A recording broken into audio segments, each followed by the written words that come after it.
Welcome everybody to our latest session of the Restoration of Cariele. As usual, we'll do a quick recap of what occurred 2 weeks ago. We were off last week, and then we will get underway with tonight's session. So, team, you guys are currently in the middle of the magic map, as I'm dubbing it. You guys have spent a couple of sessions inside of this strange land, or strange place, I might say, at this point. When we picked up last week, you guys were essentially in the main room of this, where you first entered the magic map. You guys went to the north a bit, found a door there, searched it for traps, but didn't find any. Unfortunately, it was trapped, and Blixel was the unfortunate recipient of a teleportation trap, which sent him to a random room. He then randomly rolled on a 1d61 and got a bad number, and we don't know what happened to Blixel. But out of game, we know what happened to Blixel. He got his brain torn out by a very unfortunate enemy. Luckily, in this magic map land, deaths just make you exit the magic map, and you don't actually die. So, yeah, unfortunate Blixel's not with the group, but luckily you guys have some belief that he is perhaps just waiting for you outside in Derek's mansion. As you guys noticed that, you continued on, fought an opponent in the room just after that door that was trapped. It was a large ball-type creature with large tentacles hanging down. It did its best it could to hurt you guys, but with 5 of you and only 1 of it, you were able to overpower it with pure action economy, essentially taking it down pretty quick. You guys continued searching, found a key and a strange little... Whoop, getting a little bit of feedback there. Getting a key from a little area where there was sort of a T intersection and found a dead end, but did discover a key. You guys also found a room filled with mud on the ground and then a portcullis to the south. You guys opened the portcullis, made your way to the south, found a fountain, found this bone altar there, kind of checked it out a little bit. Didn't find too much of interest there, made your way back to the mud room, spent quite a bit of time digging through the mud, seeing what you could find. Eventually discovered that there was sort of like a drain in the area, and Gordon in particular was thinking there must be something more interesting with the drain. Spent a bit of time there, but ultimately determined it was just a drain. So team decided to make their way back out from that area, looping back towards the beginning, back towards that main room. And then you guys were making your way to the southwest eventually. You were able to find that there was a door. You had previously discovered this door and knew that it had some sound coming from beyond it. It sounded like shrieks. And so you guys decided to make your way in that direction. Primarily, you were trying to follow sort of a southwest direction with the intention of finding your exits. You've been informed that there are 2 exits from this location, one with stairs going down, one with stairs going up, and essentially if you find either one, you should be in fairly good shape of getting out of here. When you guys made your way back down there, you first searched these rooms off to the east of the main room. You had been here as well before, but you found that they connected.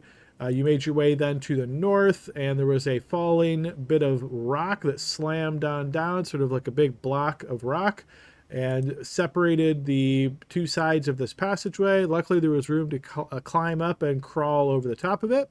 So that's exactly what you guys did. Climbed to the other side, found your way to the end of that hallway into a room where there was a statue, and somewhat surprisingly, the statue spoke to you, and you were able to get a couple of pieces of information off this statue, namely that both of the exits were southwest from the current location, and so that's why you guys ultimately decided to go in that direction. The statue also offered to reveal the contents of 3 rooms, and you guys picked the 3 closest rooms to the statue, and it revealed what was in those 3 rooms. So knowing that you wanted to go southwest, you guys made your way back towards the main room, to that room where there was the shrieking from beyond it, and you started hearing the shrieks once again, opened that door and found yourself face to face with a whole lot of opponents. There are these little humanoid-like looking creatures. I don't know that anybody was particularly familiar with them, but it seemed as though there was also one very large version of the creature, and you guys fought them. What was most significant about them is that shrieks seemed to continually emanate from the smaller creatures, putting you at a bit of a disadvantage if you were close by.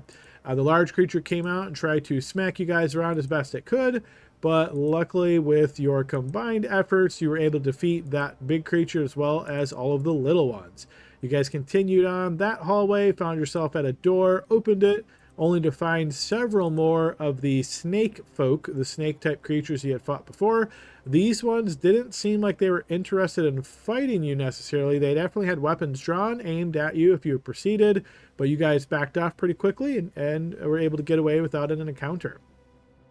You then ultimately decided to try to go through the stone door that was previously blocked. You tried bashing through it previously as the giant ape, and eventually decided, well, you knew this key. You had been told by the statue this key could unlock one door in this area, and you decided to try to use this key on the stuck stone door, and sure enough, it worked. And with that door open, you found yourself in a circular room that had a set of stairs that went up to a little bit of a balcony. There was also a throne underneath that area, as well as like a small altar. You guys checked that area out a bit, thinking that there must be something of more significance here. There was also a bookcase on the west wall. Upon looking through the bookcase, you discovered a couple of what could probably be described as passive-aggressive books. It seemed as though they were written by the creator of this dungeon, and he went out and lamented about how dumb adventurers are and how they don't generally look in the places that you would expect and how easy it is to hide secret passages and that sort of thing. And after reading upon that, you guys decided to look behind the bookcase, and sure enough, found a secret door there, which led further to the west. When you guys went down that hallway a bit, some of you started hearing a voice in your head. Serena, stepping by, was able to spot some tentacles in an offshoot room to the south, and it seemed as though this creature was trying to beckon you to send one person forward so it could eat them in order for the rest of the team to scoot on by. The team basically just tried to ignore that creature and move on by, and was able to do just that. And then found yourself moving through another area with the portcullis. Backtracked a bit, trying to see if you could find anything that you had missed. Ultimately made your way to the north. There was a trapped door there. Luckily, you were able to evade the worst of that. That looped around to another large room and then another hallway set until you found yourself on the western edge of the map. And sure enough, you found the set of stairs going down and leading out of this magic map. Some of you may decide, or may have decided, you wanted to exit immediately, thinking you had had enough of this place. But upon further discussion, the team ultimately decided that, being that you haven't found the artifact that's supposed to be here inside of this magic map, the cloud-kept armor, and you had no real risk to staying here, and hopefully you could find even more treasures, you guys decided to hang out for a bit, see what you could find before ultimately beating a retreat when necessary. So team, that's a quick recap. If there's anything I missed, anybody would like to add, feel free to do so.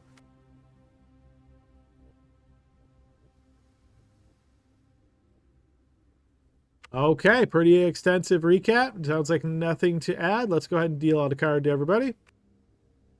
Big money, big money. All right, you should all have your card now, and yeah, we will go ahead and get started, folks, as I just kind of peek through everybody's cards.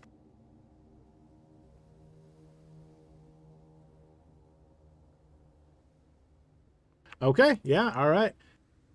It's, yeah, a weird chance sometimes on these cards, so it's funny seeing who gets what. All right, folks, let's go ahead and bring everybody back over to the magic map and get you guys where you left off.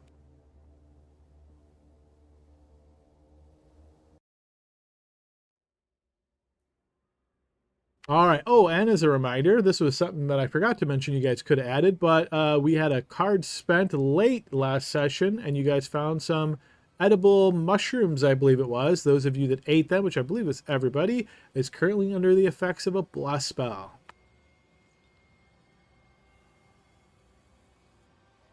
Come on, Bill. You should have remembered that. You know, I'm always so lucky. I'm always blessed. It's hard to remember which is magical or not. Well, my map knowledge is going to suck today, boys and girls. Why is that, Gordon? Well, we went through up and down and around. Where are we? But I provided a helpful drawing in my, In the notes? It didn't get delivered to me for some reason. Oh, well. Did I get it? Oh, there it is. Oh my gosh, good job. Inspiration for Oh, you. Yeah, really good job on that. Yeah, I Oh, wow. agree. That was very well done, and I'm pretty sure you already have 2 inspirations, and if you had only one, you would have got one for your recap anyway, so great job, though. I should open my Discord more, I think. A good life lesson for us all.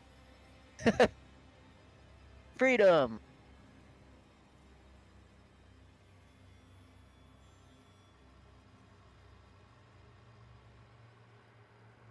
Well, where should we head? I want to get that tentacle monster asshole. You should work on your phrasing, but it's a long way back. We have a number of hallways and doors and such off the path that we've proceeded so far. There's at least 2 of them in this room that we haven't checked. Maybe I can open this. Yeah, I mean, if you want to check, remember our SOPs, right? Listen, test, thaumaturgy. I just tried it. And discovered It that it appears- is locked. It appears to be locked. Now I'll listen. Sure, throw me Do a we blind need to check. short rest or anything like that?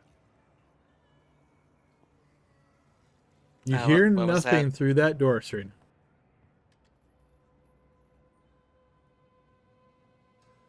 Savard, you were saying something?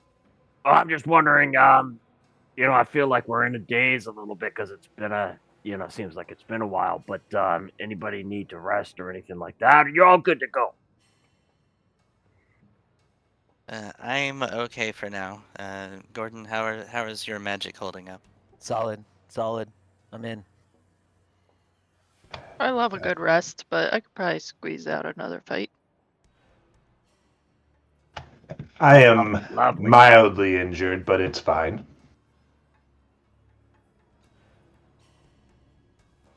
Want to do the SOPs in the western door? Listen to this. All right, yes, another blind check. Oh, I just sent it. Oh, sorry, I wasn't scrolled all the way to the bottom for some reason. Yes, I see it there. Okay, you listen at this door, and you can definitely hear something. What exactly it is, it's kind of hard to make out. You're listening at a wooden door here. Maybe it sounds a bit like slithering. Anybody into reptiles? Oh yeah, we're going there. Well, step 2.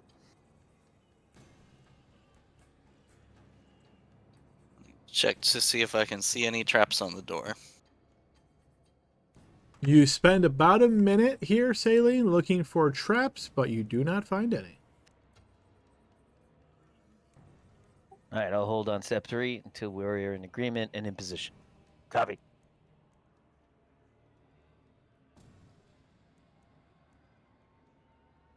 Anyone like to reposition before he opens the door? I'm good back here. All right, thaumaturgy. Adam. All right, you cast thaumaturgy, and the door opens, and that's where I lock the tokens. Okay, as the door opens, Serena, you notice a creature that is currently looking in your direction. It is not very pleasant looking. In fact, it looks like sort of a combination of some type of a lizard or a snake with a beak of a large bird along with tentacles. Not nice looking at all. All right, folks, There's cat a lot tail. of stuff in this room. I'm going to go ahead and roll us into initiative. Okay, and one of the opponents has 1 initiative. Hey, look at that. It's the one right in front of the door. You got to like that. All right, so this creature's going to go ahead and move on in.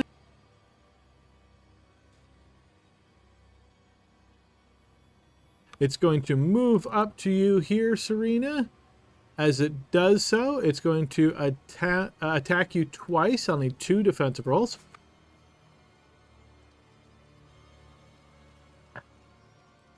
Is it possible to take an attack of opportunity when it entered my reach? It is, yes. Okay, cool.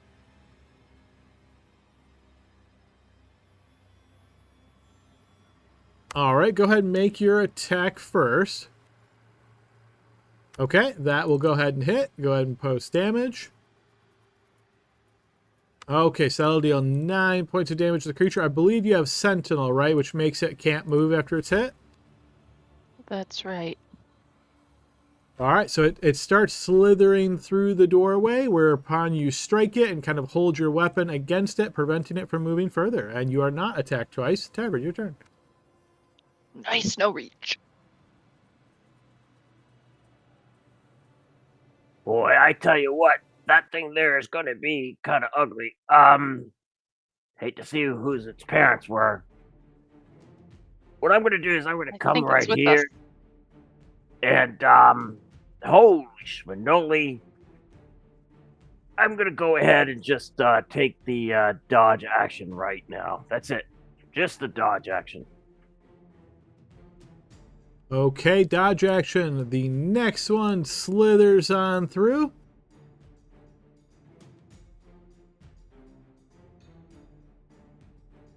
And it is going to attack each of you once. So Tabard, 1 defensive roll. Serena, 1 defensive roll.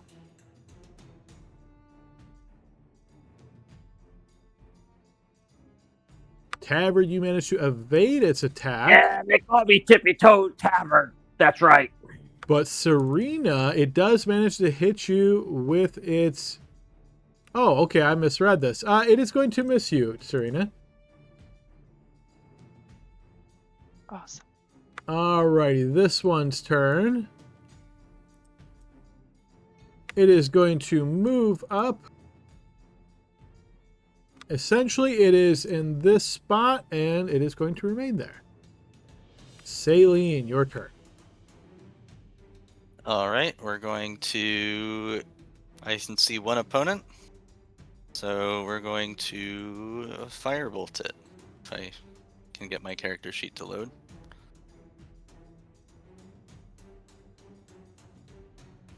Oh my god.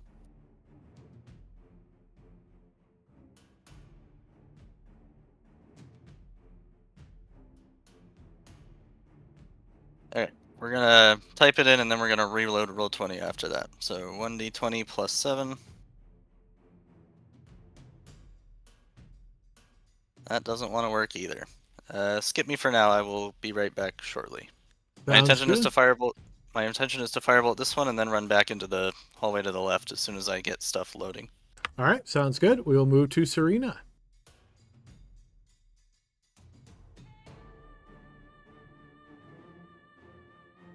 Well, now they. By the way, Tavern, there's the mom. Now they pissed me off, so I'm angry. Use your last rage. Okay, you're now raging and you got the Bolt of Light effect. I guess I will aim that at the big one. Okay, yeah, go ahead and... Oh, there's your effect roll. It's a 16, already built in there. And that is going to affect the creature. So throw me a d6 radiant damage, and it is blinded.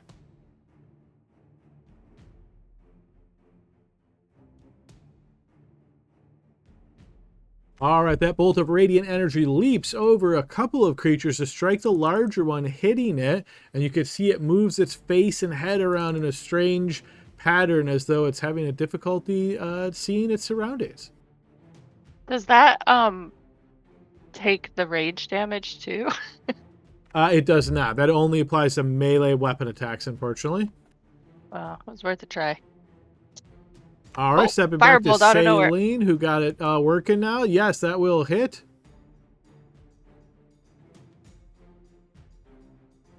And scorches the little one. All right, feel free to move yourself as you described before, and we'll continue with Serena's turn. All Oh, right, sorry. and This then, is for the one right in front of me. okay, yes, that'll certainly hit. And 15 points of damage. That is going to drop it to the ground. Now I'll do the little one behind it. That will hit as well.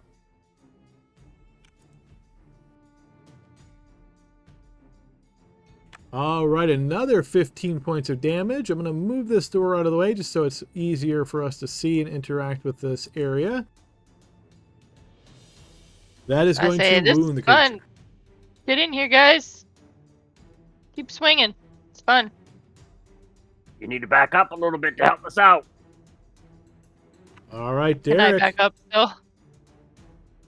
Yeah, you could still back up. Okay. Derek is going to slide along here. And I guess he'll go here. And he is going to, first, is going to over channel as a bonus action. So when he does that, creature has disadvantage on its saving throws against an over-channeled spell, and then attack rolls against him have advantage. He's going to do lightning bolt. Nice. Okay. I think, let's see, do we have that one built in?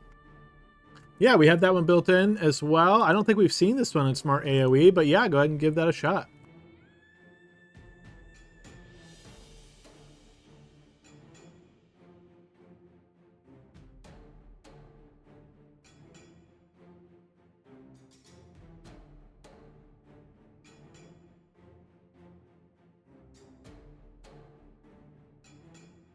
Is this legit to do it, or is that going to hit me?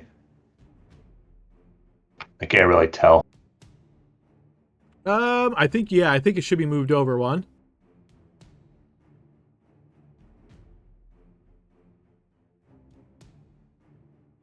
Yeah, I don't know. I'm moving it over, and not much is changing when I move it.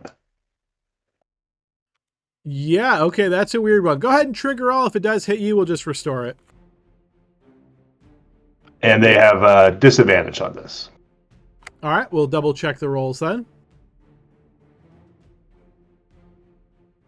Oh, that's saying it caught Tavern. Interesting. All right, so Tavern, you can restore back that 12 HP. Okay, so let's see. Only one of them actually passed. So I'll have you go ahead and throw an NPC spell effect roll for Derek.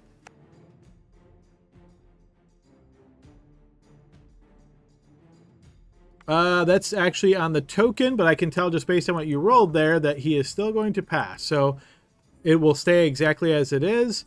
And then let me get rid of that guy there.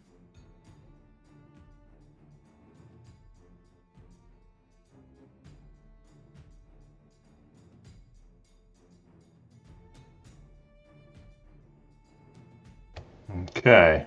And once that happens, he's going to say, all right, go get him, everybody, and move back here. And that's the end of my turn. Okay. So this one that just got fried is going to make its way on through. It will get to there, and it's going to make an attack against you, Tabard. Just once. Just one attack, yes. You will And I'm manage still to evade that, Yeah. yes. All right, this one's turn. It is going to move to there. This one is down, but not dead. But Derek, go ahead and throw me a 1d20, please. Okay, that one is also dead. And we move to Gordon's turn. Seems like the odds are in our favor. I'm gonna roll my a Hand of Destiny. No, yeah. Here we find it. Here it is. All right, use another channel divinity to give yourself right place, right time. Allies have advantage on the first saving throw they make before the start of your next turn. And that is not Channel Divinity for the record. Oh, I'm sorry. That's just independent uses. Yeah, you have me. Starting 6th level, you can use your action to invoke the power of chance and unleash a random effect with a 30-foot radius centered on me. Roll a d6, table below to determine the effect.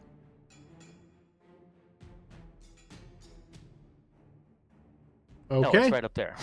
It's in the thing. Sorry. That is an effect. All right.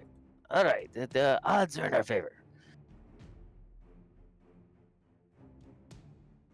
Since I feel kind of trapped here, that's kind of weird. And my turn. Okay, Tabard. Wonderful, wonderful. I tell you what, I am going to go ahead and just try to smack the one to my west. Right there. Yep, just going to hit him. I am not doing patient defensive this time. Okay, your quarterstaff will hit the creature. Well, it's the same thing, but it was supposed to be a warhammer. All right, your warhammer will hit the creature. I'm just going to push it again, Adam, just so I can get the prompt for the damage. Yep, yeah, no worries. All right, as you smack in with your non-magical warhammer, you will notice that the creature is wounded, but not as much as you'd expect. Isn't Dang his it, hammer? dang it. Oh, that's only. Never mind. Yeah. Never mind. Yeah, so I'm going to go ahead, noticing that, I'm going to go ahead and say Magical Hands of Destiny here, and I'm going to punch the thing twice using that bonus action, and, for an unarmed strike, so I'll add that as well. So extra attack and then bonus action for a martial arts attack. Gotcha. 20 will certainly hit. Wounding the creature significantly thanks to your key. That'll hit as well. That will drop the creature to the ground. It's not my fault you're ugly, dude. Alright, I'm going to go ahead and stand here. Alrighty, this creature's turn. Having a hard time seeing, it is going to kind of squeeze into here, and then it's going to reach out and try to attack you, Tabard, with Reach. So let's see, it is going to attack you twice. I need 2 defensive rolls, please. Okay, you managed to evade the first and second, and that is not a fumble because that's the second one, but yes, you evade both. Saline. All right, we're creeping up. Oh, there's a creature right there.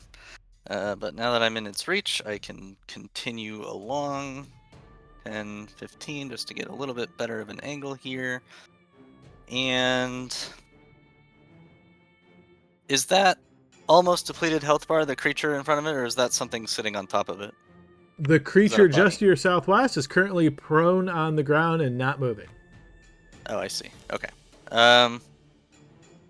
In that case, we will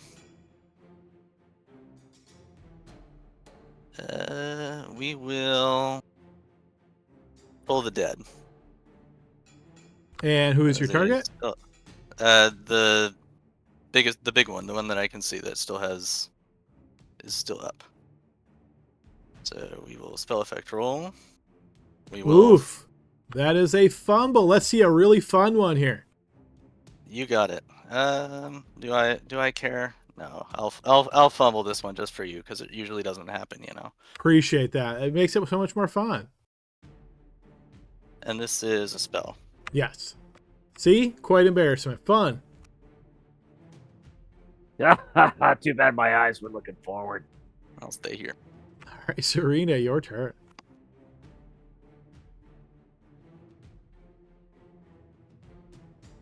Okay. And the blinded wears off at the start of your turn, so I'm going to remove blind from the creature. What? This one's down, right? It is indeed, yes. So I could just kind of scoot over here. Give everybody access. I'll start swinging at the little one. That'll certainly hit. Dealing 11 points of damage as you pierce into the creature with Shipwrecker. Can I try pamming before I do my extra attack? I believe so, yeah. That will hit as well. And that will drop the creature to the ground.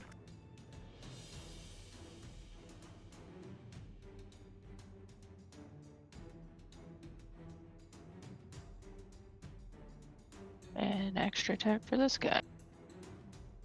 That'll critically hit. Ooh. Heyo.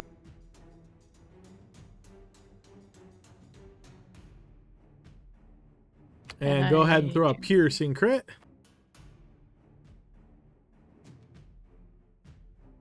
Okay, twice money damage dice is normal, so we'll take all of that. For the next minute, the creature takes 1 piercing at the start of each of its turns. Okay, so that's going to be 11, and 8 is 19, plus 2 for rage is 21 points of damage. Significantly chopping into the creature there, and then it's got a 1-point bleed.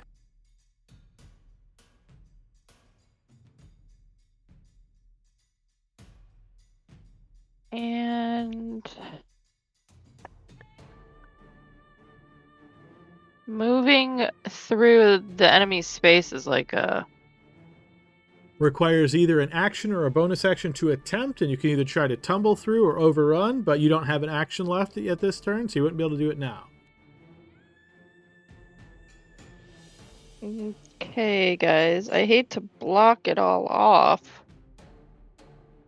but I'm good with it. I got a bunch of think I- ranged characters coming up. If, Yeah. if you move up one, it won't opportunity attack you, right? up here Yeah. is, I mean, does that count? You it looks can like a lot of cover. you can stand on bodies there if you wish. Okay, I'll just stay here then. Okay, Derek.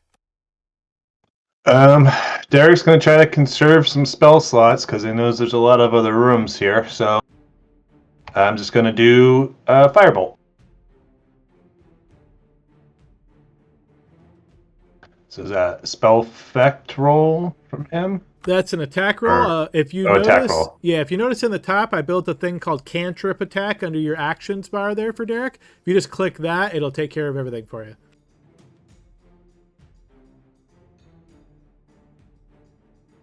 All right, so that's a 9 attack roll against him, which will miss. That thing is scary. Just kidding. I'm brave. And he winks at Serena. And that's the end of my turn. Okay, this one was dropped by Serena. So Serena, 1d20, please.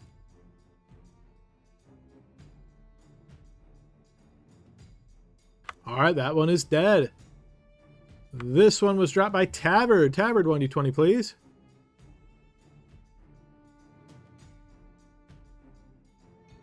That one is also dead.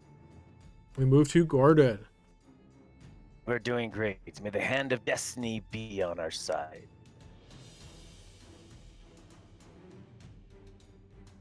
All right. Yes, you have burnt your last hand of destiny. That's clearly not channel divinity. And now opponents have disadvantage on the first attack roll they make before the start of your next turn. There we go.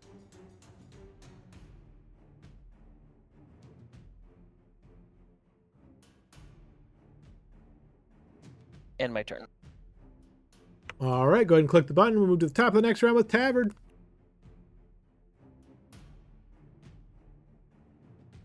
Hey ho, it's time to go. All right, I'm going to go ahead and patient defense this because, well, why not, right?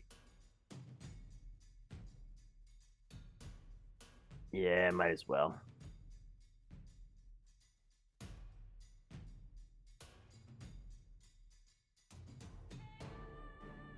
I'm going in, boys and girls. Hold my beer. All right, Adam, I'm going to go ahead and with advantage, I'm going to whack it. All right, let's see With the my wax. Warhammer. I understand it is resistant, but I'm still doing it. Okay. Warhammer. Yes, 24 will hit. Wounding it, but not as much as you'd expect. I'd like to go ahead and move the creature too. Okay. With the crusher. Just 5 feet back, I presume? Yeah, 5 feet. Yep.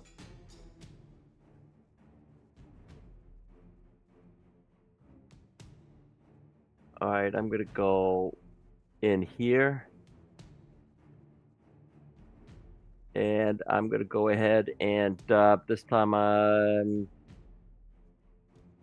just going to go ahead and punch it. Okay.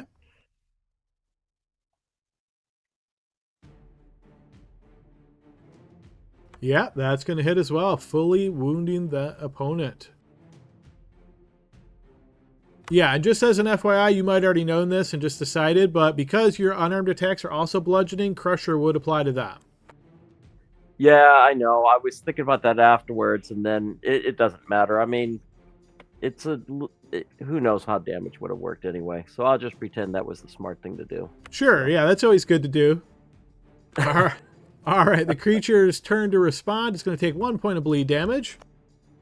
And then it's going to attack you twice, Tavern. I need 2 defensive rolls.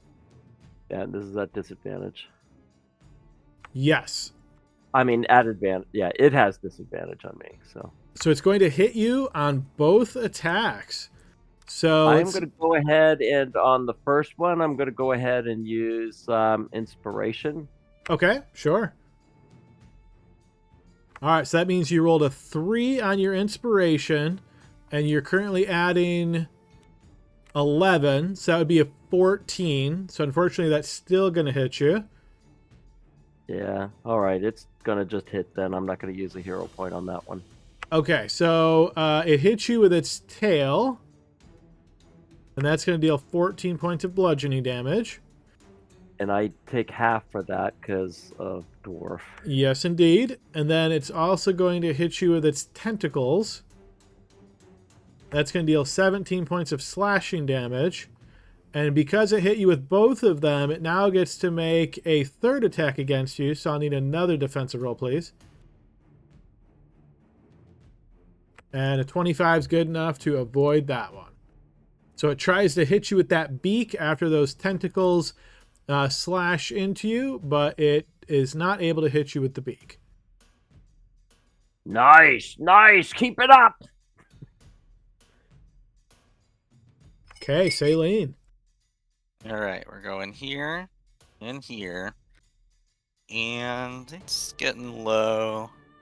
We're going to try the same thing. We're going to try tolling the dead. 21 is good enough. And I'm sure this is broken. It always is, but we're going to... Oops. Yep, it's definitely not posting damage properly. So we'll do 2d12. 8 points of Nice. necrotic wounds the creature.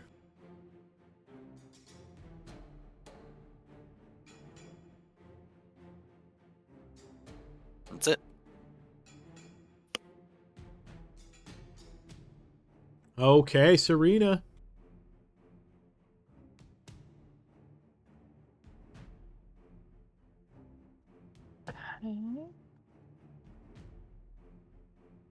I can't reach around him by any chance, can I? You have a reach weapon, so you can attack through Tavern, but the creature benefits from cover. So essentially, you're getting -2 on your attacks. All right, let's give it a What's go. your blast? You can do it. He's short. Just swing over his head. So with a -2, that's still good enough to hit. All right, and that's going to do enough damage to drop the creature to the ground. You guys have plenty of turns, so we're going to call that creature dead, and battle is over. There's nothing else in here? Huzzah! There's more doors! So many doors. I hope you're all conserving your resources. There's plenty of more fights ahead. I need to take a nap. Now. Oh, Yeah, a that was beauty fun. sleep? You certainly don't need that. You're beautiful enough already. He has my to God. rest in the other room. Is this door just the one that you moved over? It is indeed. Yep. So once you guys get through that area, I'll put the door back, but I know you guys keep getting caught on doors, so I didn't want to just put it back immediately. But as a reminder, as these opponents are defeated, you notice, similar to what has happened in the past, a pile of treasure appears in the center of the room. Whoa. I'm going to make it into a pillow to lay down on while I take my rest. Not very comfortable, but yeah, you can certainly do that. I mean, dragons do it. Are we taking a breather here? Yeah, I could use a breather. That thing actually hit me. Oh, wow. That sounds rough. That's what I was thinking.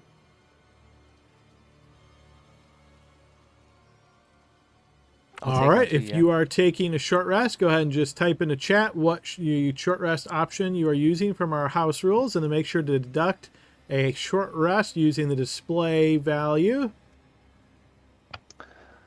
What's the deal with the old NPC here in short resting? So, they can do the same things PCs can do. So he's got hit dice, which you'll see on his sheet if you want to spend hit dice. For him, though, let's see, he would be treated as a...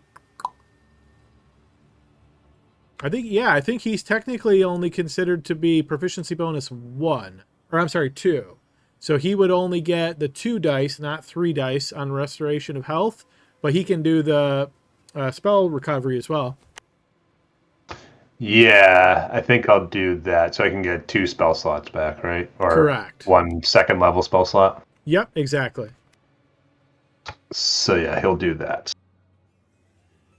Okay, so feel free to restore what you need to restore. And you will also notice that the benefits of the blast from the magic mushrooms has faded away.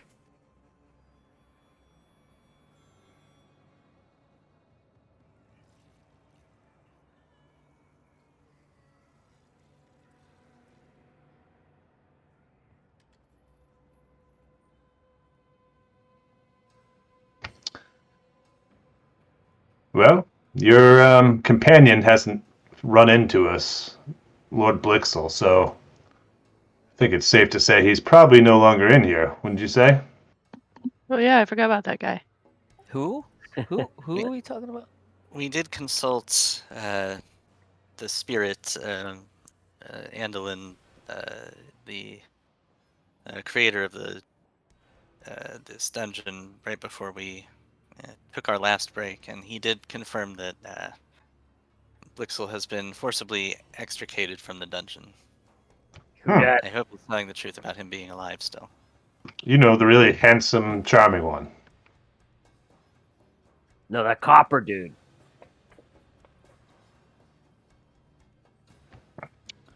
Very well. Well, that was most impressive, Serena. It's what I do. It's a lot of cash. So you don't want to bounce? We can't take it with us until we win. Well, if we leave now, we would bring it with us, but I think the chances of us we'll never be able to return to this map. So it's up to you all, but that money doesn't mean all that much to me. I'd rather adventure through here.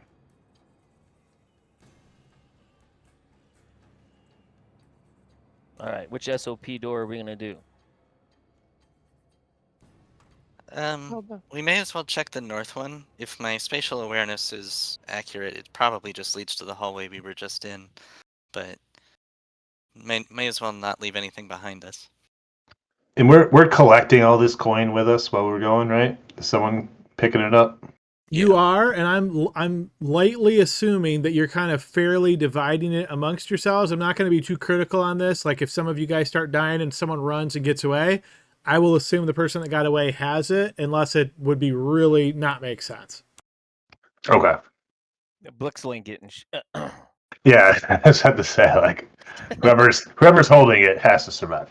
But you listen okay. carefully at that door, Serena, but you do not hear anything. It's quiet. You search for traps at that door, Saline, and you find none. I open it. Thaumaturgy. The door is locked. Oh. Solid stone door. All right, Tavard. Step 4. You and Serena open it up. Serena, how about I help you out on that one? I peek around the corner and see if this is a solid stone door over here. It sure is. And the only other stone door we saw was the one that was hard to open, right? So I'll that may get to be the double same check. door on the other side. Yeah, almost certainly. Unless there's some magic pocket dimension going on. Let's go look at the one at the bottom. You're probably right. Wait, I'm gonna still try. It opens to this hallway that we just came from. That's could be the point. Well, we could maybe make another option for an exit in case we need to. I just do a shipwrecker swing, right? Well, how is it? Are you trying to attack the door and bash it open? Yeah. Then yes. Oh man. Can't even hit the broadside of a stone door. Yeah, this door is very solid. It barely makes any kind of impact at all. I also rolled a 3. Okay. Let's try this one. I'm gonna listen to this door. This door looks to be a pretty solid looking wooden door. You listen carefully at it, but hear nothing, Serena.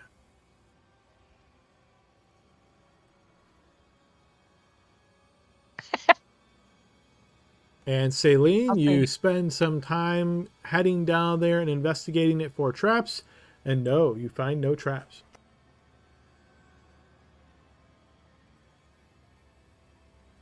The door does not open to thaumaturgy.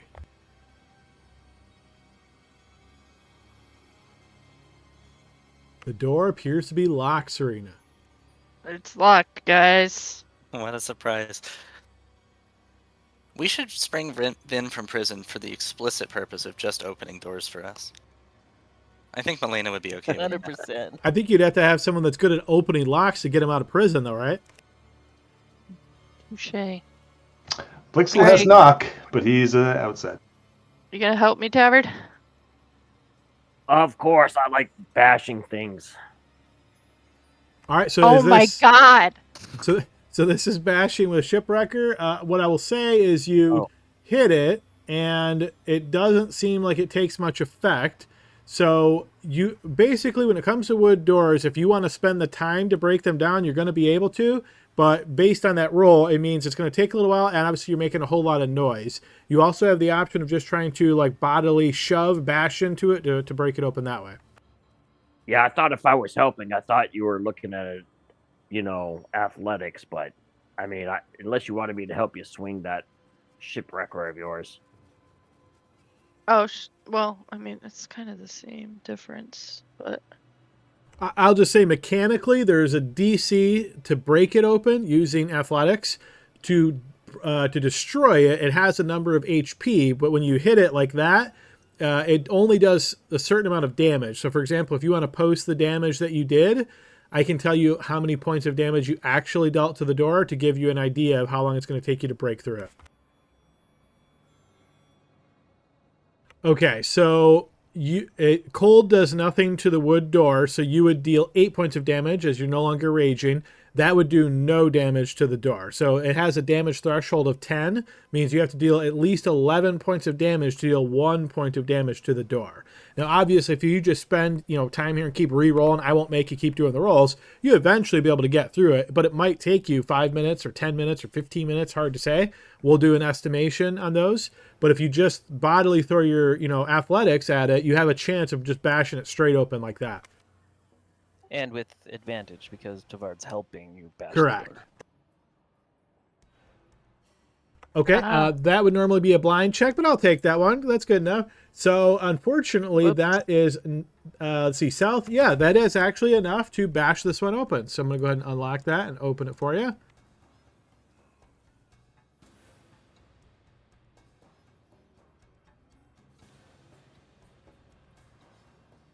It's a hallway. I'm sure it leads to doors. That's an important hallway.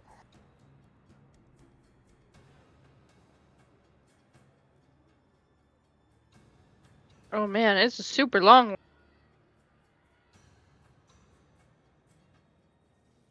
Can you describe this corner here, Adam? This all looks very similar to you. So as you're looking for any kind of like distinguishing marks, other than when you see like an opening that turns, all you're really looking at is like a cobblestone kind of walkway, walls, and ceiling. It's all incredibly uniform and clearly magically made because no one could craft something like this uniform.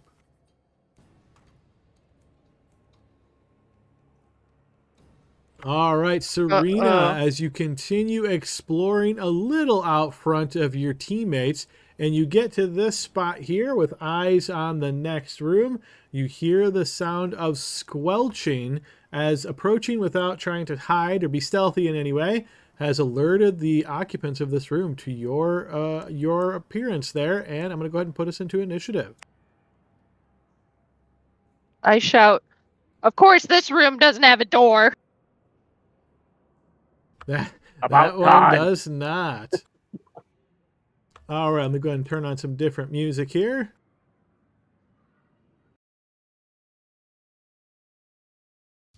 Okay, so this creature has 1 initiative, so it is going to move. All right, it is going to roll and slurp and pull itself along the floor until it gets to here, Serena, at which point in time you're going to see all of these mouths on the creature's body. You have fought these creatures before, but you notice all of these sort of mouths open and the amorphous blob of its body reaching out and trying to bite onto you. I'm going to need a defensive roll. I'm gonna do my sentinel as well on this one. Okay, so as it's approaching, you use your reaction to attack it when it's 10 feet away. Go ahead and throw an attack. Okay, that will indeed hit. Yes. All right, so you strike into it, locking it in place here instead. Okay, so Bite it's me from there. not quite close enough to bite you. So instead, it is going to try to spit at you. So this spit flies and then explodes there. And I'm going to say that even Tavard is affected by this based on its radius. So I want to need Serena and Tavard to both give me dexterity saving throws. Whoa.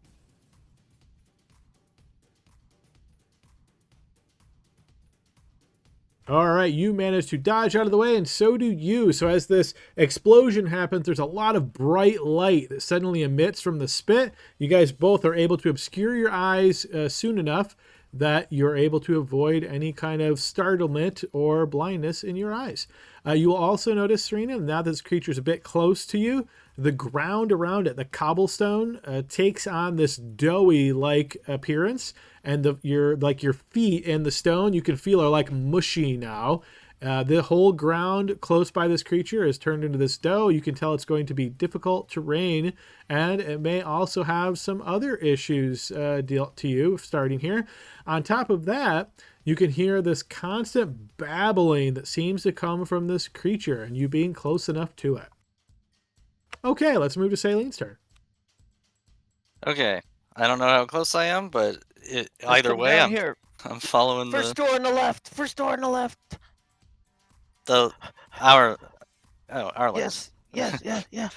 That was 3, 4, 5. Uh-oh. Watch the goo. Well, I can't get around that corner. So we're just going to...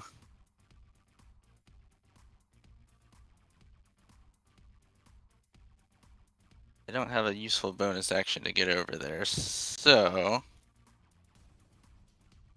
I suppose I will just ready a Toll the Dead if I see an opponent this turn. Okay.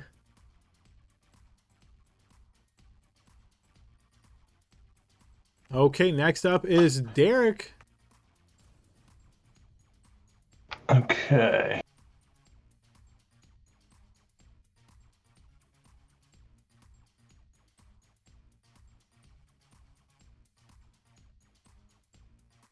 Sorry, I can't select my token because of the door.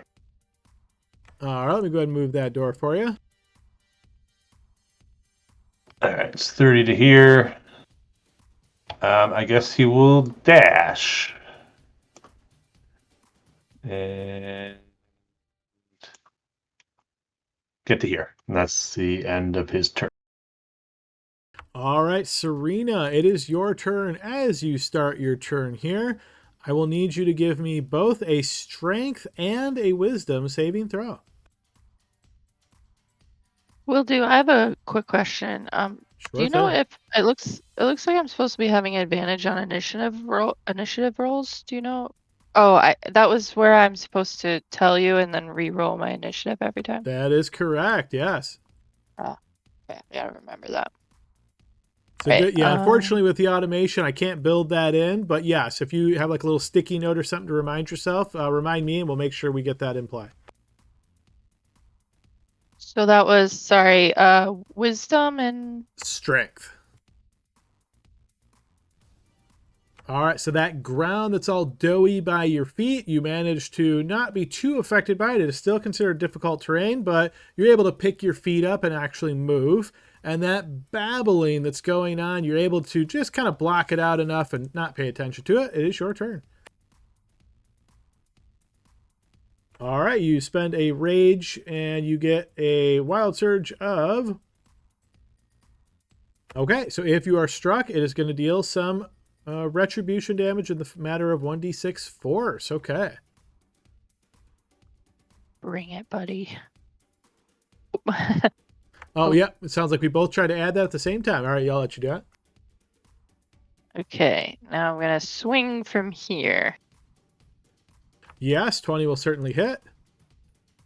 All right. Oh, and I didn't do rage. All right, That'll we'll be go ahead and plus tack 2 onto that. Second attack will hit as well. Another 15. Yes, you keep piercing into this creature with Shipwrecker, and you can see that amorphous blob body of it getting torn and serrated. I'm gonna shout to, I believe that's Tavern right around the corner. There's at least 2 of them. And that's it. Okay, Tavern, your turn. As you start your turn there, Tavern, you can hear this babbling sound echoing throughout this hallway, and I'm going to need you to make a wisdom saving throw. Actually, my wife says I'm very hard of hearing, so is this with advantage? I'll give you that if all your future perception checks are at disadvantage. Nah, just go for it. Don't We'll even see. sweat it, Bill. He got it. He does not have it. Bill, Hold on a second. Let me just try to think of what I was trying to hear. Hold on. Oh, I don't have it built in. I'm gonna decide to pass this one if it's magical. let's see. I'm seeing if the description of the building uses the word magic in any way.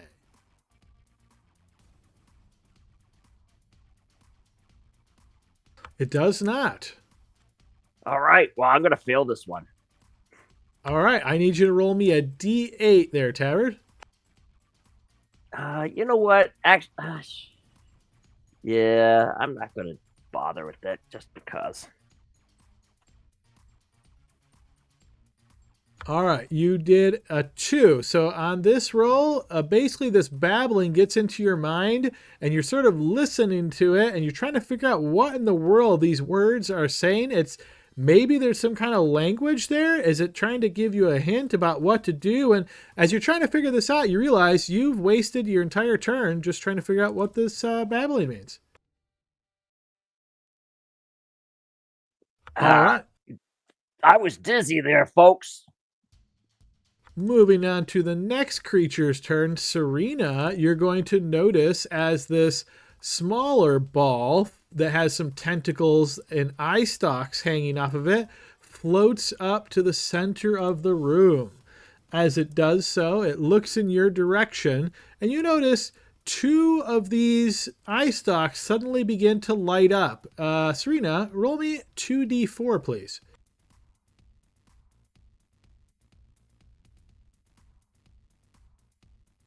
All right, a 2 and a 1. So as both of these eye stalks light up and bloop, zap these rays at you, I'm going to need both a wisdom and constitution saving throw.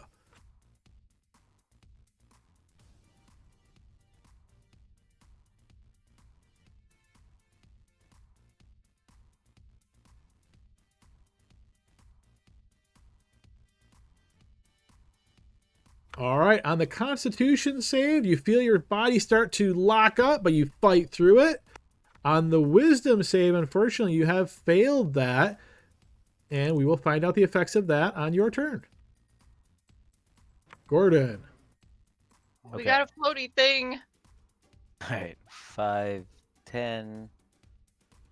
I know I'm gonna enter into the radius of doom. 15, 20. 25. Where, Serena?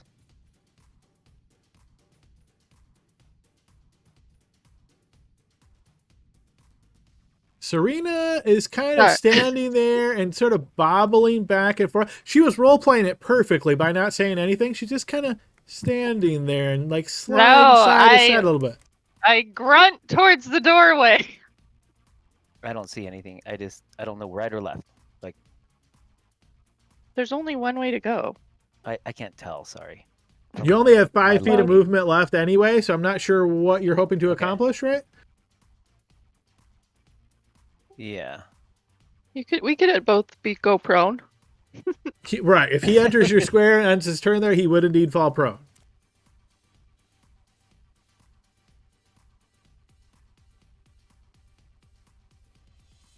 Okay, there's 30. I'm gonna bless Sus because it fell. Sounds like we could use some blessings here, boys. So it's going to be the 3 of us because we need bodies in here, it sounds like. So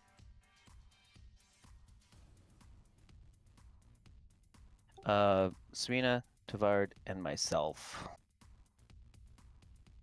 Okay, those of you that just were named have been blessed. Tavard fails his spell effect roll against the bless, and he loses it. Can you imagine that?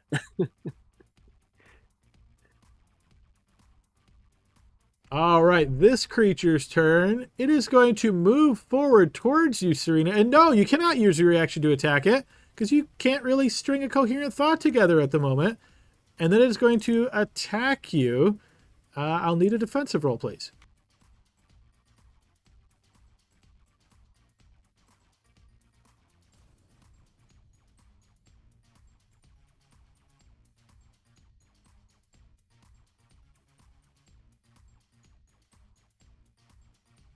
Yes, you do indeed manage to evade those attacks.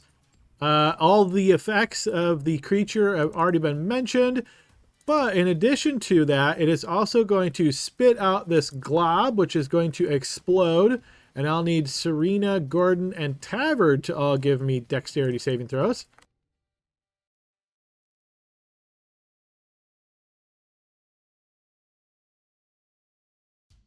Hold up.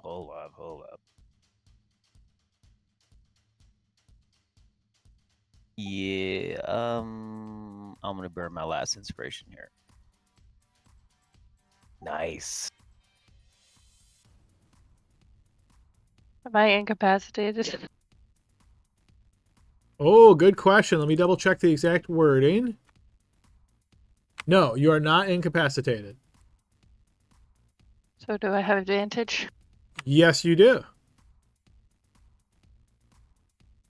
But unfortunately, that doesn't help you. So let's see. Gordon failed. Serena failed. Tavard, you are fine. The 2 of you are blinded by this explosion of light. Wait, there's my 2 from the... Unfortunately, still not good enough. All right, we'll pass that one to this one's turn. You said blinded, right? Yes, blinded. Okay, Saline, it is your turn. All right, so this hallway is pretty clogged, right? Gordon tried to move forward, but there was a Serena right next to him. Is what I Oh heard. man, my eyes! Serena's to the north of me. I can't see. The dogs are not happy about it. Everyone's not happy about it. We might have to fall back. It's really hard to fight in this narrow Yep. hallway.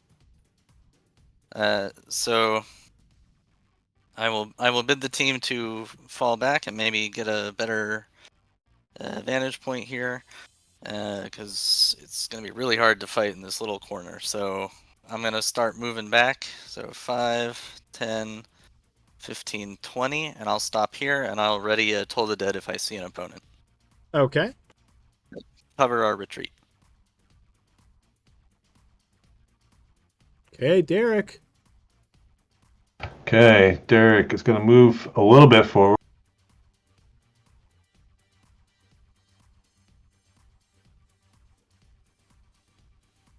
And he still doesn't see anything. So I guess, I'm not going further in there. So I guess he'll hold an action to firebolt if he sees an enemy. Okay. All right, Serena, at the beginning of your turn, I need the strength and wisdom saving throws again.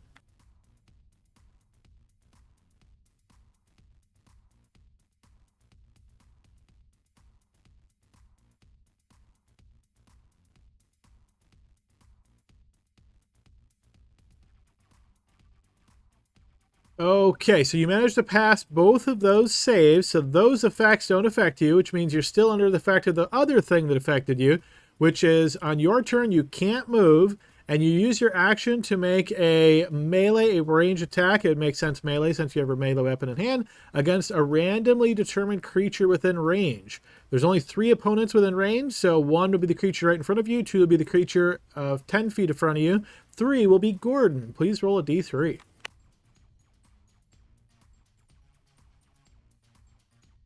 All right, you attack the creature right in front of you. You're currently blinded, so go ahead and give me an attack roll at disadvantage. Can I do it recklessly? That doesn't help, does it? I mean, it would cancel it out, but yeah, I mean, it doesn't say you can't do it, so sure, I'll let you recklessly attack.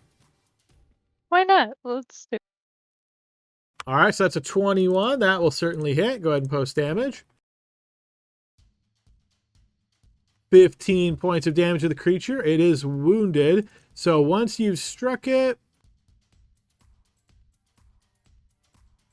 right, so it says use this action to make a melee, so you don't even get the extra attacks or anything like that. And yeah, your turn is over. Okay, Tabard, at the start of your turn, this babbling continues. I'll need another wisdom saving throw, Tabard. I've just become wiser in the last few moments, shaking it off. A 10 is actually enough to make it where you are not affected by this. Like I said, it's much better than a 4, whatever the hell I rolled last time. All right. Serena, I'm coming to get you. As you step into Gordon's Space Tavern, you notice the ground here is very doughy. It is considered difficult terrain.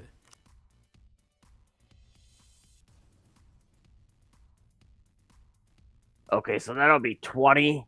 Yes. I'm gonna go ahead and grab her and try to. I'm saying, hey, don't swing at me, girly. Come on, let's go. I'm gonna grab her and try to pull her away. All right, so as you're trying to pull her away, difficult terrain, that would mean moving is going to cost you 20 feet of movement. You spent 20 so far. Remind me of your total movement, Tabard. 45.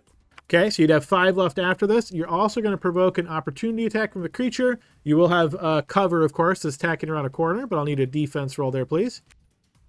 That's going to be good enough at a 19 to not be struck by that. So feel free to move back 5. You spend a total of 40 feet of movement now.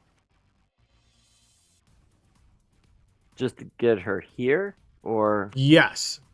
So you spent 20 moving in through difficult terrain, and then you pulled her back in through difficult terrain, and that cost double. So now you spent 40 movement. All right. Can can move. Can I put Serena here though? Not without spending another 10, 20 feet. All right. So basically, I can't move anymore then. Unless you bonus Yeah. action or action dash, then yeah. Oh, okay. Okay. Yeah, I'll go ahead and action dash then. Okay, so you have 5 left, and then that's going to give you another 45, so you got 50. So are you moving and dragging her along? Yep. Yep. Okay, so that's going to cost you another 20. So you're down to 30 at this point, and now your movement is normal. All right.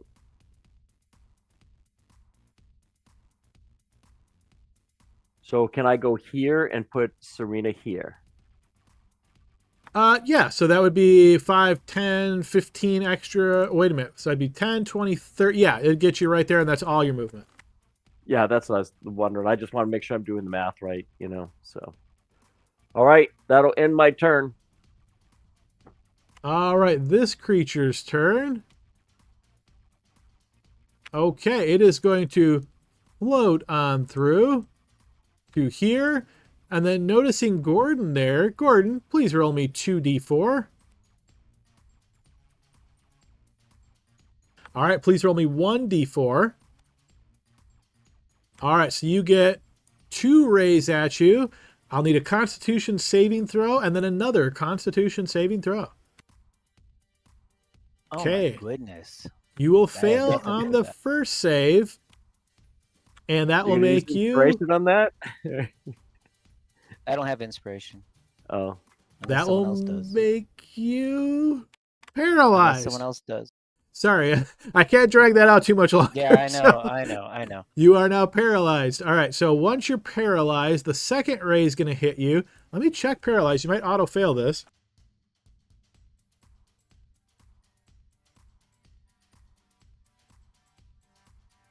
Nope, strength and dex. So you still get to make con saves when you're paralyzed, so I'll need another con save.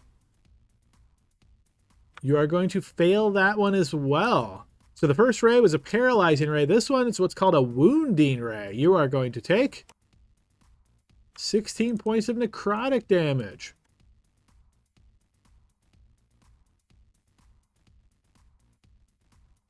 Okay, Gordon, you are currently paralyzed. So at the start of your turn, there's not much you can do. Your turn ends. You can make another Constitution saving throw. All right, now you are no longer paralyzed. On this creature's turn, it is going to go ahead and move. And then, Gordon, I'm going to need a defense roll as it gets up next to you. You manage to evade all of those biting mouths. Okay, Saline's turn. What's going on, guys? Are we falling back? Where's Gordon? He's in front of me. He's standing still. Oh, crap. Okay. So we're gonna count 5, 10, 15, 20. As you I step still into can't- that space, Saline, you realize it's very doughy, and that's actually a difficult terrain space. So I believe that's So up that's to 25 25. then? Yep. Welp. We're gonna then, because I can't see anything and I don't have a way to retrieve Gordon, we're just gonna go 5 back to here.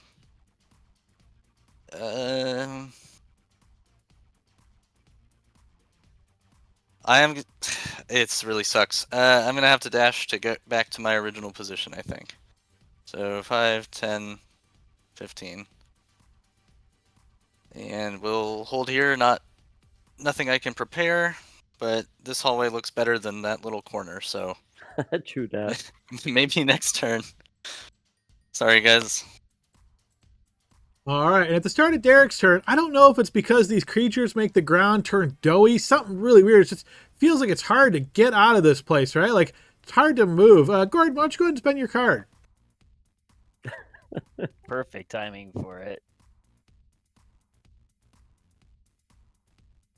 Oh shoot! I put a. No worries, I gotcha.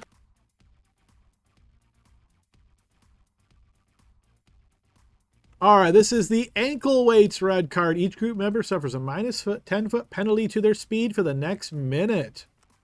So keep that in mind. Your speed is reduced by 10 feet for essentially this encounter. All right, Derek, at the start of your turn, you hear this babbling coming through the area. I'm going to need you to give me a wisdom saving throw.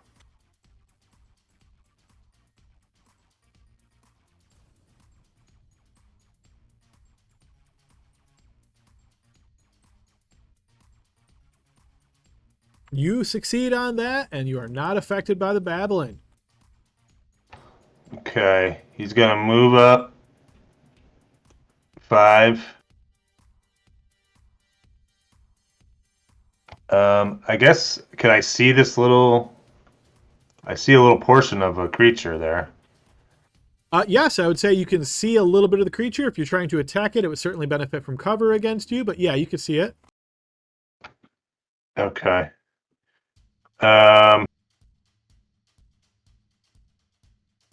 You know what? I was going to try to pull him away, but since that thing is right there, he's just going to try to shocking grasp it. All right, you reach around the corner, trying to shocking grasp of the creature.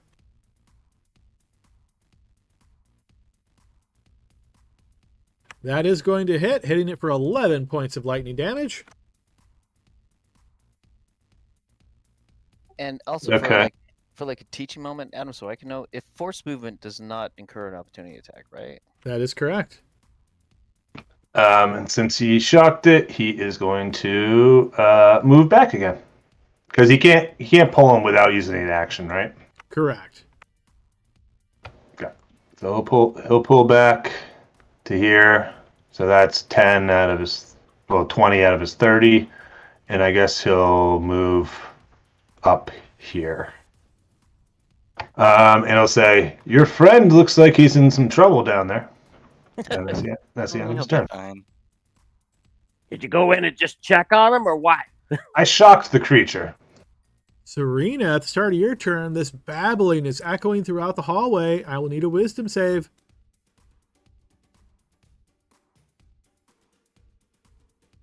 A 10 is once again good enough.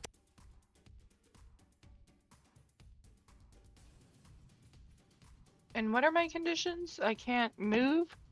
Let's see. You were blinded, but let me see how long that lasts. I'm pretty sure that's over now.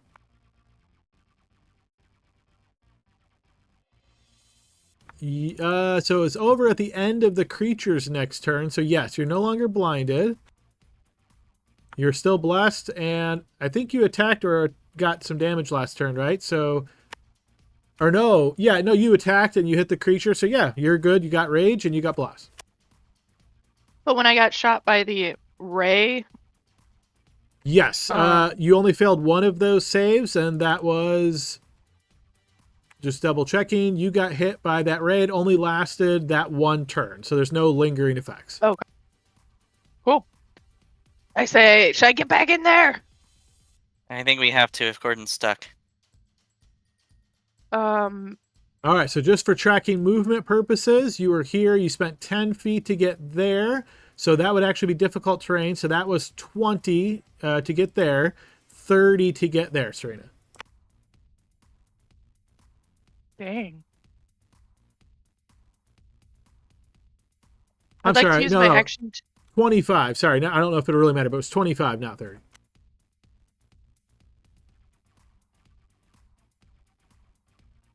Can I use my action to grapple Gordon? He's the one that's not moving, right?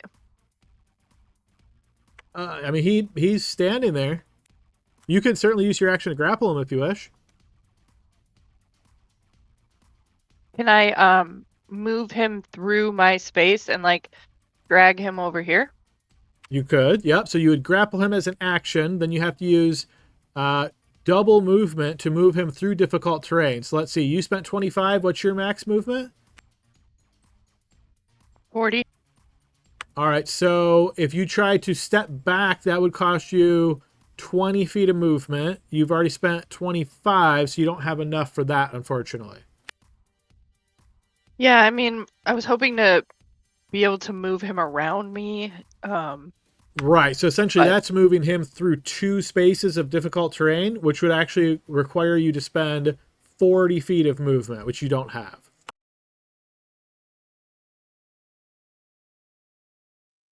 Okay.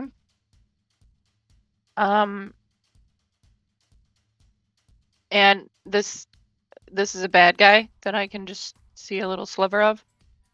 It certainly looks like a blob creature. Then I will recklessly swing at them. Okay, so you recklessly attack. Go ahead and make your attacks. Yeah, that first one's going to hit. Dealing 12 points of damage as you manage to just arc Shipwrecker around the corner. That'll hit as well. 13 more points of damage, wounding the creature again.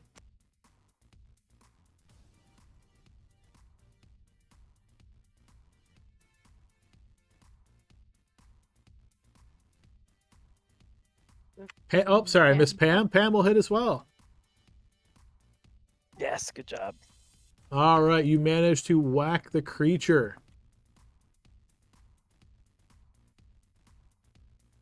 And I say, pick on somebody your own size.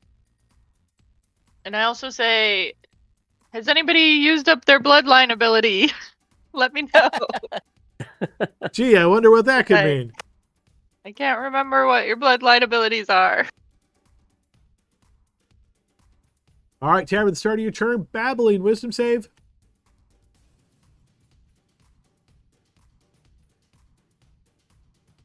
Yeah, that's certainly good enough. Yeah, I'm used to my wife babbling all the time, so I'm pretty good at those now. Needless to say, she's not in the room with me. I was just going to ask. All right. I thought you meant your fiance. All right. So I've got normally 45 movement, so really right now it's 35 movement. So and this is difficult terrain right in front of me, right, Adam? So what I'm going to do is put radiuses around. Hopefully that's clear enough that you can see that. If you're moving through that colored area, it's difficult terrain.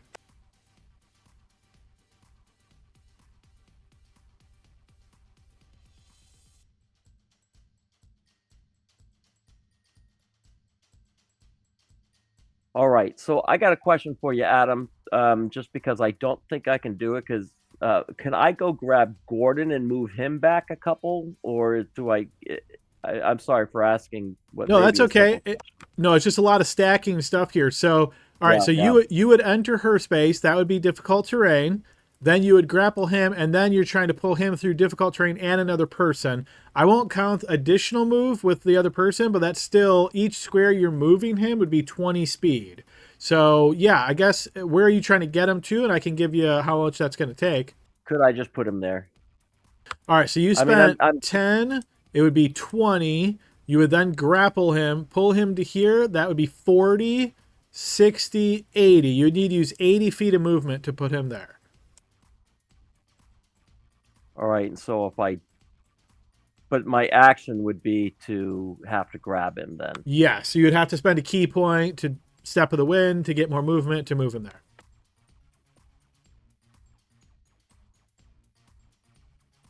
All right, but so I have 45, so I have 35, so I have a total of 70 movement right now. If I did the step of the wind.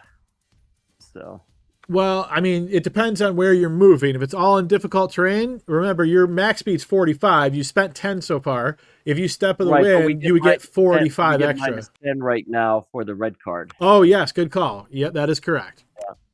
Yeah. All right. I'm going to go ahead and since I can't grab him, I am going to grab Serena. Okay, so action grapple. Yeah. And then Why? I'm going to excuse me. Why are you Serena, grabbing me? are you allowing yourself to be grappled? Well, I still ask, but yeah. Okay, so you're Better asking than- this as you're pulled away. So I'm just doing some quick calculation. So that was 10 to go there, 10 to come back, plus 10 more. So you've spent 35, 30 feet so far, I believe. All right.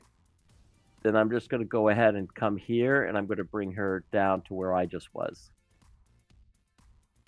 Okay, so now you've spent 50 feet to get there. All right. So then I will go ahead and use a key point, Adam. I'm just going to minus the key instead of pushing the buttons for the step of the wind, if that's okay. Yep, just call out how much key you have left, just so we know. 7. All right, I 7 was key left. fighting that thing. Yeah, but you can go back in there and fight him at your turn. You know, now here maybe you have less. I mean, I wanted to help Gordon, but at least maybe you have less attacks on you during that turn.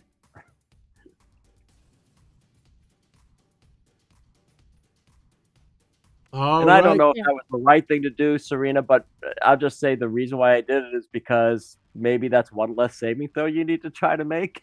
You know? Gordon, you notice the always floating go back. ball with the eye stalks floats into view, and 2 of those eye stalks light up, flashing rays at you. Please roll 2d4.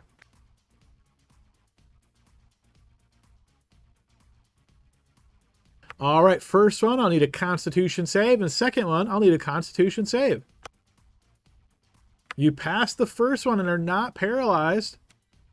You passed the second one, taking only half of the damage. So that's going to be 9 points of necrotic damage. All right, Gordon, at the start of your turn, it is strength and wisdom saving throw. Pass the strength save. The ground is doughy, but you can move. Past the wisdom save. You're not affected by the babble. Perfect tank. What are my conditions that I'm under right now? Nothing besides difficult terrain. Everywhere you see that slight yellow tint. Oh, suddenly I have actions. Okay. I had lesser restoration all tied up for me. Let's see here.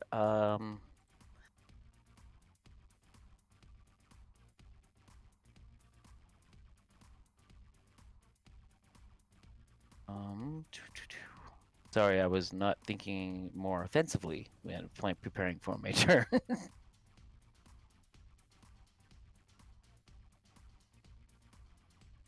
Where is it? Where is it? Where is it? Where is it? Okay. So do I see 3 creatures? No, the guy left. The guy at the beams left, right? The floating eyeball did indeed move back to the east. All right. So now that I have an action. Okay. Okay. I'm going to wave my hand and no, I should disengage. Dang it. I have bless going. I don't want to get caught opportunity. Okay. All right. Dang it. I'm going to disengage. Okay, you disengage. 20 feet to there. I'm going to be prone unless I... Nope. I'm going to fall at your feet. 20. That's 10, 20. I have to go south. 20. Is that 25? That would be 30, unfortunately. All right, Serena. Hold me. Oh, actually, yeah, sorry, I take Thank that back. God. I'm looking at the auras. That is 25. You're not enough in that space for it to be difficult terrain. No offense, Serena. Tough art. Hold me. I'm going to fall prone right here. All right, you step into tabard space and fall prone. All right, this creature's turn. It is going to move.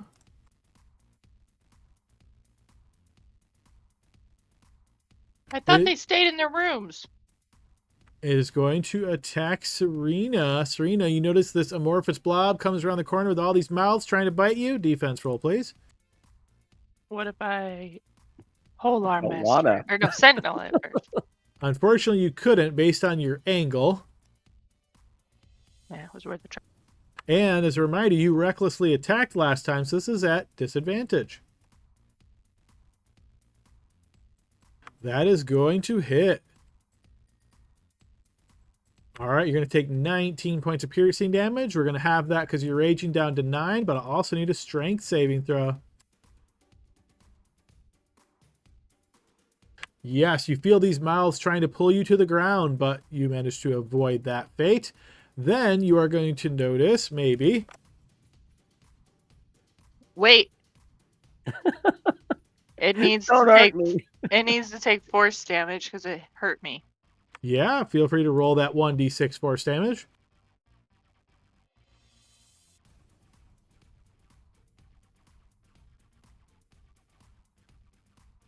All right, I'll apply 4 points of force damage to the creature. All right, as the movement of the creatures continues, there will then be an explosion of light as this spit explodes here, and I'll need Derek and Serena to both give me dexterity saving throws.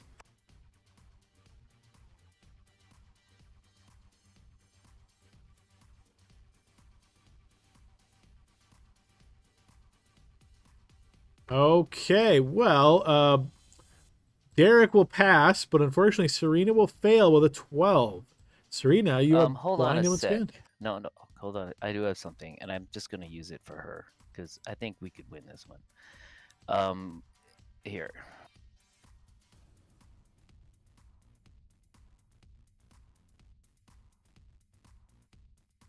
Okay, she only needs one, so that's you burned that one use per long rest. So as you use this ability, Gordon, this is the first time you've used this, you can essentially feel your mind starts racing at 1,000,000 miles a minute, and your mind reaches out, touching into Serena. And Serena, this gives you just a little bit more alacrity that you can avoid the blinding spit. All right, we move to Saileen's You turn. got this. You got this, Rita. That was cool, Gordon.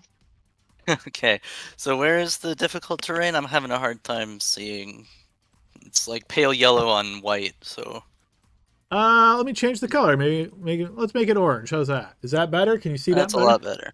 Yeah. Okay. Well, we're gonna try moving up. 5.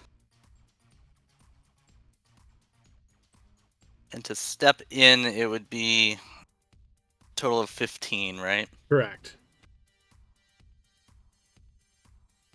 And our speed is reduced, so if I go in, I'm not getting out. I don't think I'll be able to... I still don't think I'll have an angle if I'm in that spot. So instead, we're going to do the same old, same old. We're going to back up, and we're going to prepare Toll the Dead if we see an opponent. Okay. I don't know. I don't know what else to do with all these stacking movement penalties, so... Okay, Derek, at the start of your turn, I need a strength and a wisdom saving throw.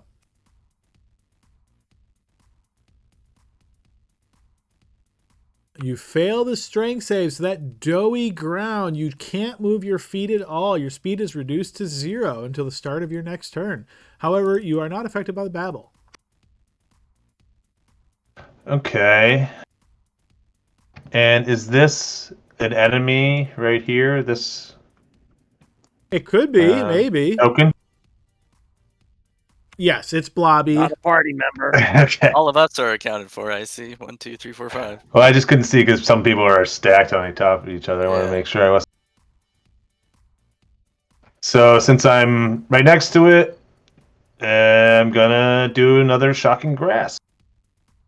All right, it will gain cover, of course, but with a 13, even with cover, that's enough to touch the amorphous form, dealing 7 points of lightning damage. The creature stops moving and sloughs to the ground.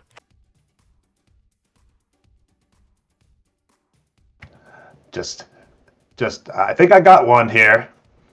And that is the end of his turn as he can't move.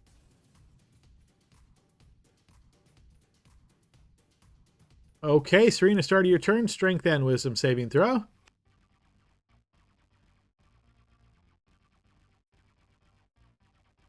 Or actually, I'm sorry, just a wisdom saving throw. The strength one, you're far enough away. You pass it anyway. Let's make that one my wisdom. Oh, if only it was that well. But Do 10's we enough. negotiate? 10 is good enough. You're not affected. All right. I'm going to start swinging again. Actually, I'll step. It has like a little bit of cover here, right? From there it would, yes. All right, that one in front of you is actually down on the ground and not moving, but you see the one behind it is there. All right, let's go for that one. Okay, that'll certainly connect. Wounding the creature. A 14 will also hit. As you pierce down into the creature again.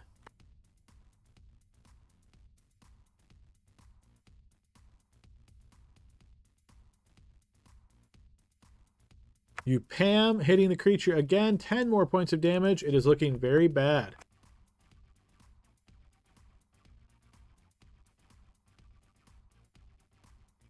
Try to get out of the fatal funnel. We almost got this one. Oh, we're gonna win this. We're gonna win this. I can feel it. The odds are in our favor. He says from the ground. Tavern, wisdom saving throw, please.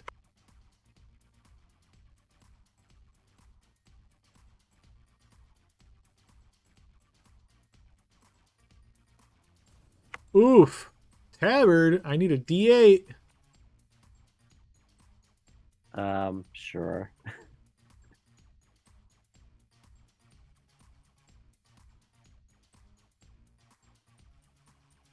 On a 7, the creature makes a melee attack against a randomly determined creature within its reach. Please roll me a D2. 1 will be Serena. 2 will be Gordon at your feet.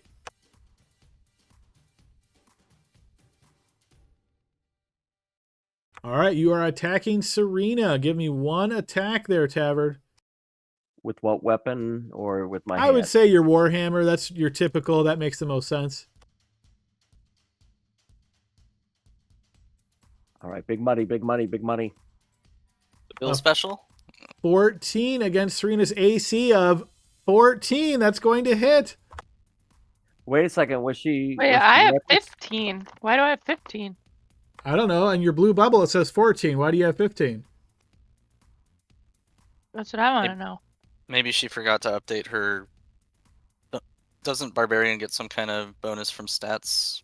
She probably leveled up her stat. Yeah, maybe. Okay, yep. So 15. That will call. We'll call that a miss. I definitely have not been updating these bubbles. I didn't realize I had to do it manually.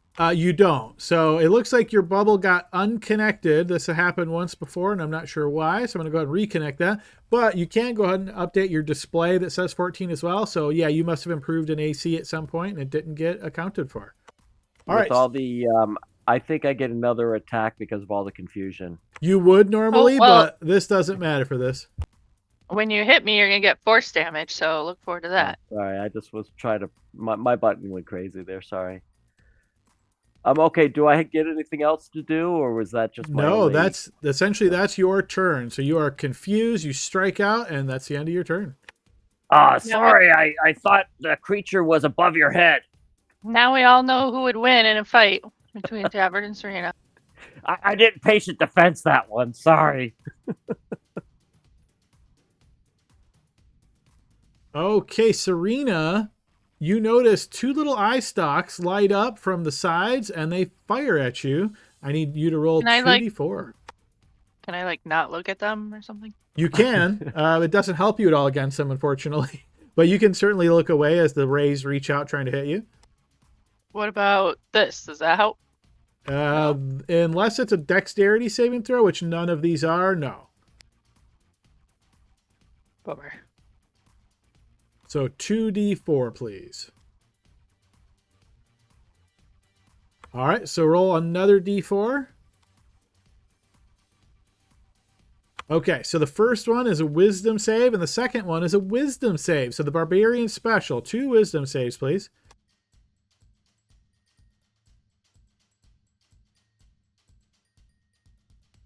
You will fail the first one and become frightened. You will fail the second one and be a bit confused. All right, it is then going to fly backwards. Serena, you don't have a reaction, so you can't take it. Derek, you technically do, but I'm guessing you probably don't want to use it because I don't think you got much to a reaction. Is that right? He has a short sword. If you wish to slash out the short sword, feel free. Sure. That is going to miss, much as is expected for wizards. But yeah, Gordon, your turn. All right. How dare you shoot my lady? I'm gonna Gordon, thumb at the the start of your turn, please give me a wisdom saving throw. All right, you hear the babbling, but it doesn't affect you. So from the ground, I look up. What do I see happening to Serena again? She's kind of standing there and like just sliding a little bit as though she's uneasy on her feet, kind of swaying back and forth. She's drooling. Okay, I'm gonna reach out, touch her ankle, say a little prayer, and say, "Serena, wake up! You got this."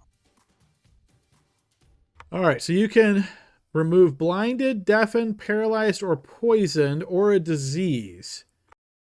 Would that not work if what is happening? Well, you don't know what's happening, so you're taking a gamble here, and you cast a spell to see if any of those. Unfortunately, no, it's not any of those. 15, 20.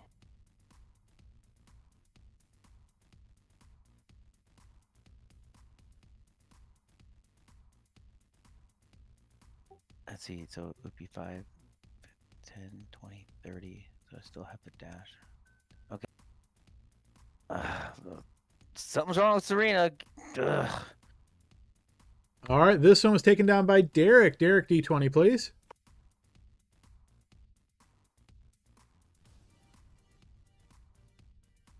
Ooh. It wasn't quite down as it slurps on over to here. I believe that triggers my ready to action. I forgot you're ready to action. In total honesty, what was that, Saline? Toll the dead if I see an opponent. All right, I'll give it to you. Yeah, go ahead and give me a spell effect roll, please. You got it. Yeah, Nice. I think that's going to hit it. Yeah, that's going to be critical. I don't think it's going to matter. You're going to deal at least 1 point of damage, so it'll go down again for now. All right, next one's turn. It is going to move on over. And yeah, that'd be a rough one. It is going to attack Derek. Derek, defensive roll, please.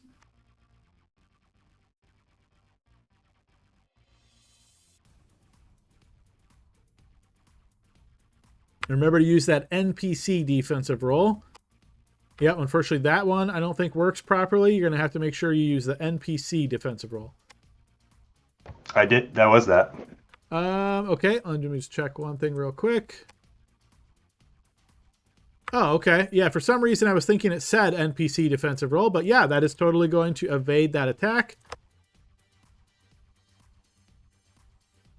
Okay, and then in addition to that, the creature is going to spit, and it's going to explode right on Tavard's space. I'll need Tavard, Gordon, and Serena to all make dexterity saving throws.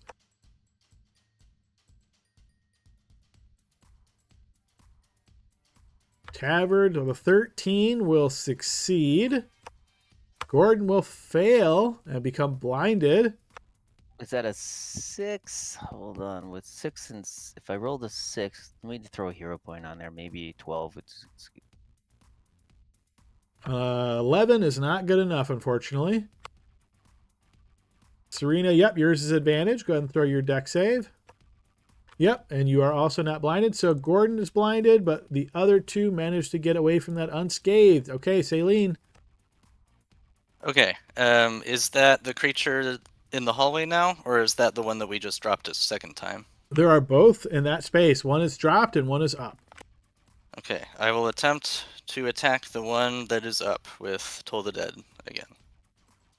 Okay, that will affect it. Go ahead and throw your damage. 4 is exactly how I much love these HP it had left, believe it or not. So that Wonderful. drops. Okay, that's them. Maybe double tap them, make sure they stay down, and then we can chase after the annoying one. And what happens to the ground effect? Does it persist It while does they're down, or is it not. gone? No, you notice that Okay. as soon as they're dropped and no longer actively alive, that effect ends. Then I will start moving up because we don't have a lot of movement. So I will move 10 just to try to get a better space here, and don't want to go any further forward, but we'll stop here. Okay, Derek. Okay, Derek's gonna move up to here and shocking grasp the eye beast. All right, you reach out trying to grasp onto the creature.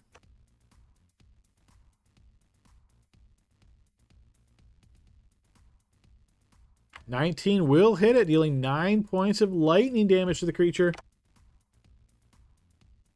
And then he will back up. And that's the end of his turn. Okay, Serena, you were affected by this last time, so you must make a melee attack against a randomly determined creature within the area. Please roll me a D3. 1's going to be Derek, 2 Tavern, 3 is Gordon. Or the guys on the ground, whatever. Yeah, I'm not counting them because they're essentially out of it. 2 is Tavern, so please give me an attack Only against fair. Tavern. Now let's see if Serena's able to hit.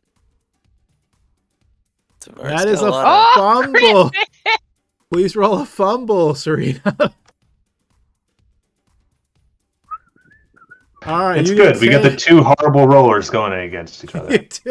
All right, you get tangled up with Tavern's feet. You fall prone. Your movement speed's reduced to 0. Tavern, please roll a dexterity check, not a saving throw, a check, and see if you beat a 10.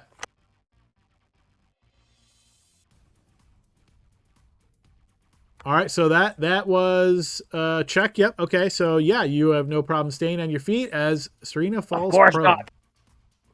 Tinkle toes, remember? All I right, shouldn't have trash talked. and that moves us to Tavern's turn. All right, so there's no difficult terrain, but we're still minus 10, correct? Correct. Yeah, well, you're falling all over yourself.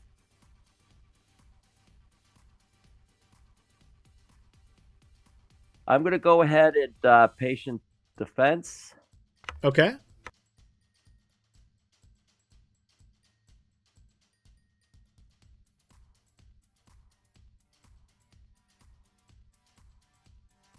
I'm going to come here and I'm going to whack-a-mole twice.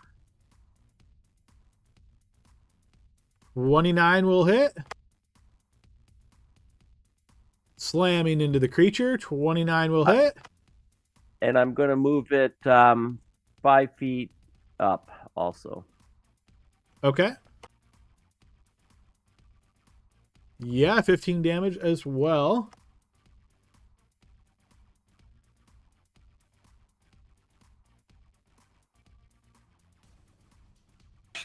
Actually, I'm going to go ahead and move here. Do I want to move?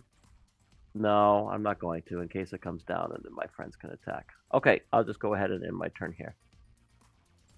All right, from around the corner, Tavern, you're going to notice 2 eye stalks light up and zap at you. Please roll me 2 d4s.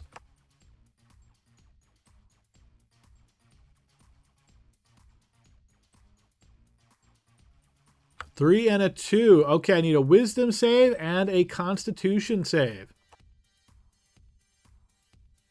All right, you succeed against the fear effect and you succeed against the paralyzation effect. The creature is going to move away. If you wish to take an opportunity attack, you can. It would be with cover. That's going to be good enough to hit it anyway. And you smack into it before it gets away and it drops to the ground. Yeah, that's my Yes. sentinel. I just figure if I drop him, he can't move. All right, and you guys have multiple turns. You've got 1 turn, but I feel like this is probably fair enough to say you guys double tap these creatures and we will end combat. And my condition drops, right? Which condition was that? Yeah, I was blinded by the spit. Yes, it does. Well, that was easy. How's everybody feeling? Odd strategic, right? You know? So. Should we go see if there's any coins in that room? Yeah. Yeah. Lead the way. What's that? You enter the room, Serena, to notice an altar decorated with skulls sits on the northwest side of the room. You do notice a pile of coins in the middle of the room, but it's quite a paltry amount for the difficulty of this battle. Well, that's weird. There must be something else. Maybe it only counts if they die in the room. What's maybe with the this- decorations? Why do they need an altar? Or maybe we Altar, just... Yes, it's an altar Maybe we just- decorated with skulls. Can I see if there's religion involved with this in some way? You sure can. Yeah, throw me a blind check. Yeah, you don't think this is any kind of a religious, like a dedicated altar to a specific god or anything along those lines. You get more of the impression of maybe more of like an insight that the dungeon creator put this here as maybe a foreboding to adventurers. And Celine, he also said, we always don't really look for secret doors or things like that. This seems like a bookshelf. That's what I'm looking at this for. I think it's an altar with skulls on it, not a bookshelf. But I get the point you're trying You to get make. my point. Yeah. Someone touch the skulls. See what happens. I touched the skull. Feels like a skull. Would you Maybe- like one? No. Do they move? Can you remove all the skulls? You can, yeah. The skulls are stacked on top of each other. Think of it almost like set up like a bowling pin setup, but it's vertical instead of horizontal. What do we need to search it? Is what it looks like, right, Celine? Maybe. We only got like 12 gold pieces for that thing. It's got to be something. Let's do it. I search it. All right, go ahead and throw me a blind check, Serena. You don't find anything as you're looking through here. You're kind of like picking a skeleton or skull up, moving it, picking a skull up, moving it, that sort of thing. You don't find anything physical, but you do notice that under the base skulls that are on top of the altar, there seems to be some writing in ash. Ooh, what does it say? It says, according to my spell, there are 4 Fomorians within this dungeon. It says, according to my skull, there's 4 Fomorians in this dungeon. We all Okay, look. I got a question for you. We all look blankly at Celine. Well, have we even fought one yet? No, but we've heard of them. I believe, the lizard folk petitioner, a long time ago, told us about giant activity down in the Stonecrown Mountains, and I believe he mentioned Fomorian giants specifically. So, if we find them, it might be important practice for an inevitable confrontation if they should happen to invade our lands, I suppose. I don't remember offhand if I did any independent research about them in the meantime. I know I learned the language, but I don't think I specifically looked for information about them.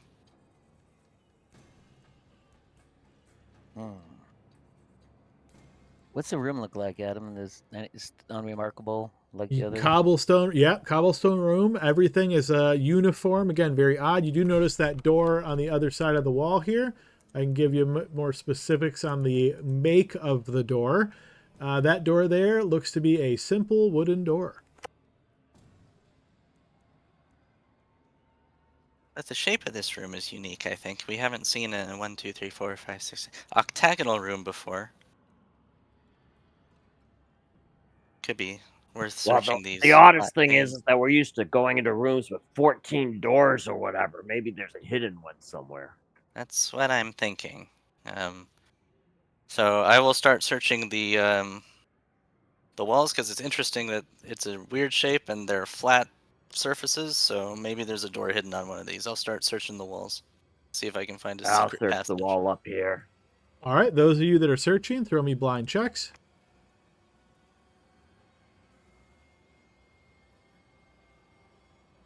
All right, so you spend about 4 or 5 minutes searching this room to make sure you cover the entire area.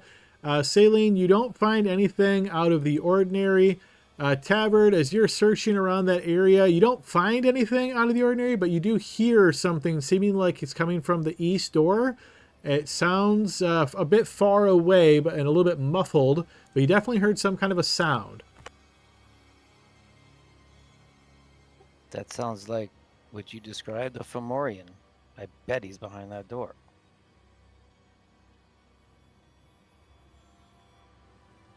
Well, I don't know, but you know, after that last battle, I feel like I got cheated out of some gold.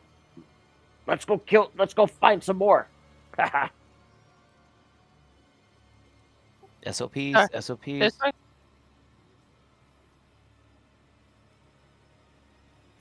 Yes, Serena, you can tell it's a distance away, but you recognize the sound of those shrieking that you've heard before when you fought those small, weird-looking creatures. Oh, it's just the little guys. Pop this puppy open. I'll No, come up we and can't- check it for traps before we do that. We can't skip step 2. You find no traps there, Saline. I didn't find any. All right, everyone set? Doesn't mean there's not one. The door opens. As the door opens, Serena, you're staring into a room and then into a portcullis. And you notice there's a room beyond that, so you can see through there. You can only see a little bit of the current room. The sound of the shrieking is coming through the portcullis. Oh, maybe we're safe. Is this a good time to break, guys? Sorry, I could use a little break. Yeah, let's go ahead and do that. I just noticed the time as well. Yeah, let's pause and take our 15-minute break here, folks. Good, see you in a bit. Is there- All right, we are back into the second half of our session. Let's get the team back over to the map.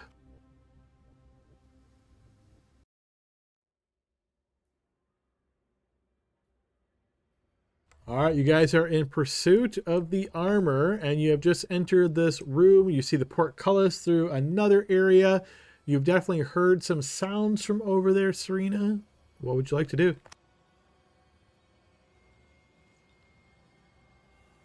Okay, guys, this room is empty, but there is a hallway at the bottom that doesn't have a door for some reason. Oh, whoa, I think I saw something through the portcullis. You did indeed, and it saw you as well and quickly scattered out of your line of sight. Oh, it's shy. The first thing in this whole place has been shy. What was it? Getting reinforcements. It sort of looked like a swamp monster. We used to have them back in the hamlet. Great. Just stories, though. I'm just kidding. But yeah, it looked like a swamp thing.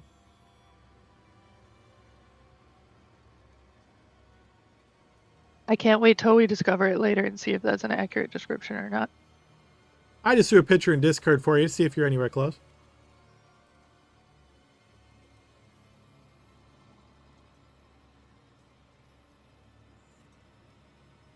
Yikes. Thing's got way too many arms. Looks friendly. Wow. Well, to be fair, I only saw its head.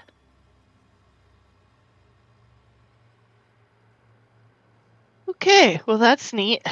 How's everybody doing on spell slots? I'm doing Anybody fine. Need a little there's- help? There's nothing I can do about it either. Yeah, I could use. How are you doing, Saline? I'm still okay. I didn't have much line of sight in that last battle, so I didn't use any.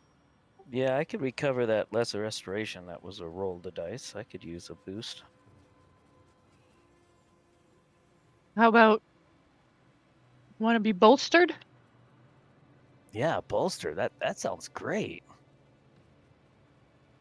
I'm gonna bolster Gordon. All right, roll a D3. Let's see what he gets back.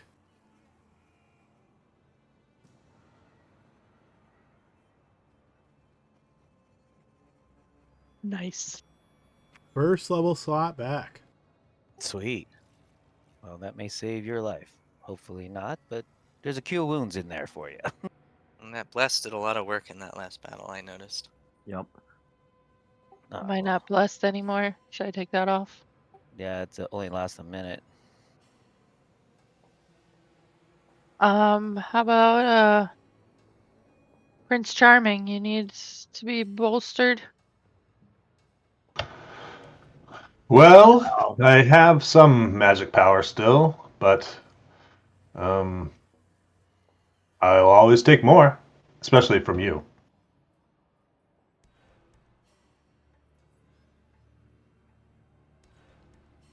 Oh, sure. He gets the 3. Guess you should have said nice things about me, Gordon.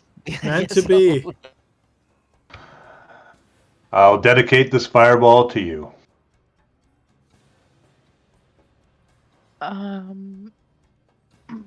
And which of you are scions? All of you? I am, but I don't have anything that's useful. Just the men.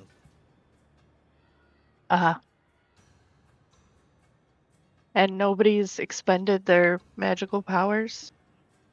No, all I have is advantage against fear, and I get advantage when I roll hit die. Oh, well.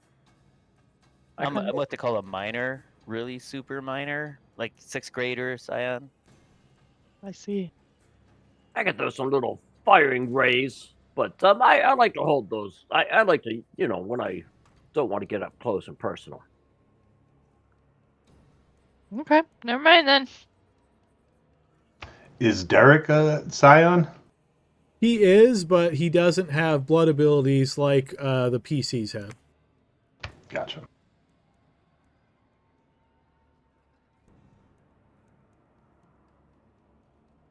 Savard, you coming? You gonna be second? Yeah, the real Tavard's stuffing his face, so All right, you come down this hallway, Serena, and notice a good-looking wooden door just to your west there. Does this appear to be a dead end? It does indeed. And that's an investigation check? If you're searching for secret doors or something like that, yes. Okay, well, if anybody wants to investigate this dead end, feel free. I will try. I will advance cautiously in case I trigger any kind of pressure plates or traps or something. I'm also looking for those, but I will investigate the dead Oh, end. don't worry, I just walked up there. Nice. All right, blind check, Saline.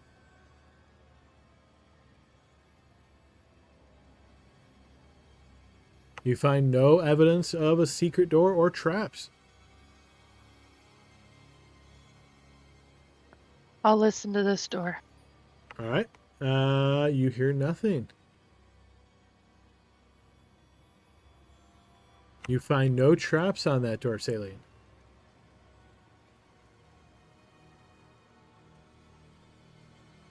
The door does not open.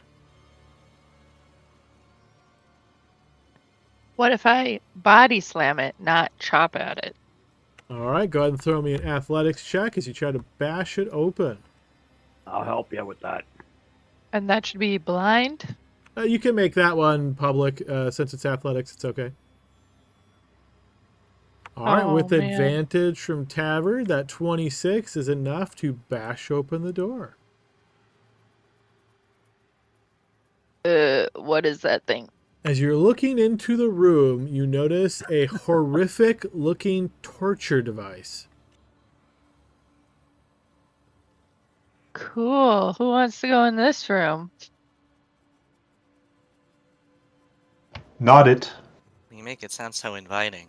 As you enter the room, Serena, you notice a cold fireplace on the north side of the room. This torture device looks like a cage that would fit a medium-sized person, and you notice all kinds of piercing implements hanging from the cage and entering into, presumably, somebody that would be standing there.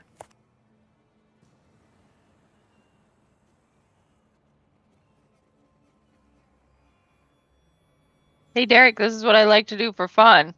What do you think? Oh. You wish to be in the cage or outside of the cage?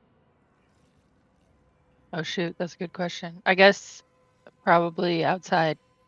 Depends on if it's a Tuesday. Somebody gonna investigate that fireplace? I will be happy to perceive it. Which one's the fireplace? Is that this one in the north? It is, yes.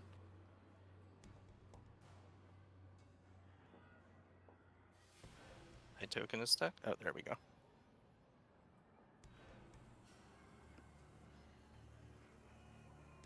You don't see anything out of the ordinary, Saline. Eileen, price start tag guy gave us rolling good. crap. Well, I'm trying. Well, this is a boring room. Derek will cast Firebolt and shoot it into the fireplace.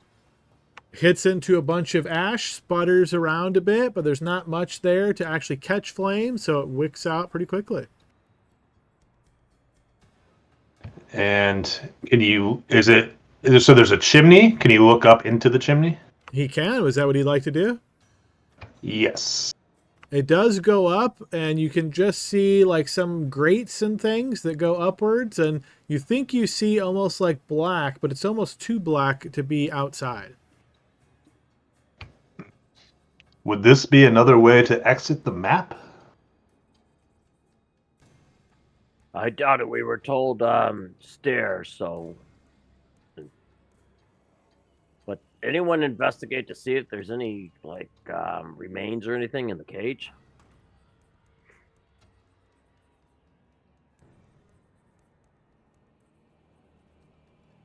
All right, I'll go ahead and take a look at the cage, Adam.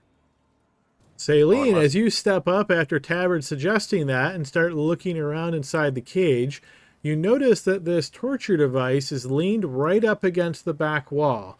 And where all these piercing instruments come down, if you were to put your hand through there, there looks like there is like a widget, or there's some kind of a handle type deal on the back wall that's inside of the cage because the cage is pushed up against it.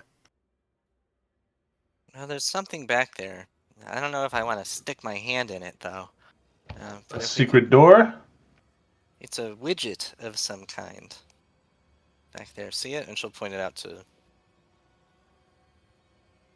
the people nearby. Oh, you just mage hand it. Do Don't it, you have Derek. No, we don't mage hand in this party.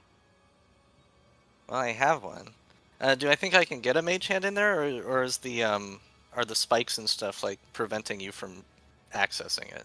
I mean, you don't think a mage hand could get hurt by spikes. You don't know how heavy the thing is that you're trying to do. Well, I may as well try. I'm going to back up into this corner as far away as I can, and then I will try to mage hand to operate the widget.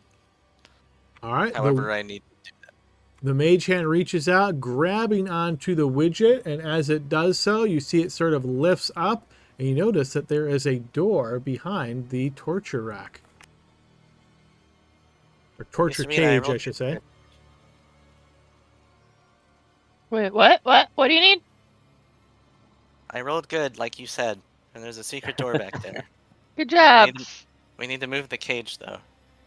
I am going to slide the cage towards the fireplace. It's a bit hefty, but with some exertion of effort, you manage to do so. The piercing stuff, it's not like swords and stuff like that, is it? It's just like sharp. It looks like more like needles, like metal needles that hang out from the top towards the middle. Okay. I'm going to listen at the door. It is quiet. Yeah, there's nothing there. What's the door made of? Let's see. This door is a wooden door.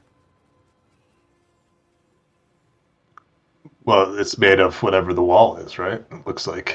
Well, the widget released that area, so it looked like cobblestone until the widget was like lifted, and then behind that is where you see this wooden door. Ah, okay. Check the secret door for traps. There does not appear to be any traps. The door opens. Look, another door. Uh-oh. Yeah, it's literally just another door. That's it.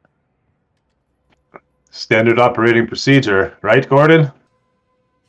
Gosh, this is killing me. You hear nothing, Serena. You gotta be thorough.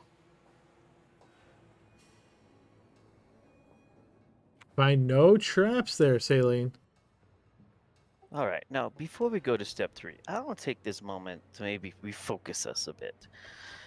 Please indulge me for a second. Is our goal is to get the armor or die trying, or are we going to cut our losses at some point where we run out of low on resources?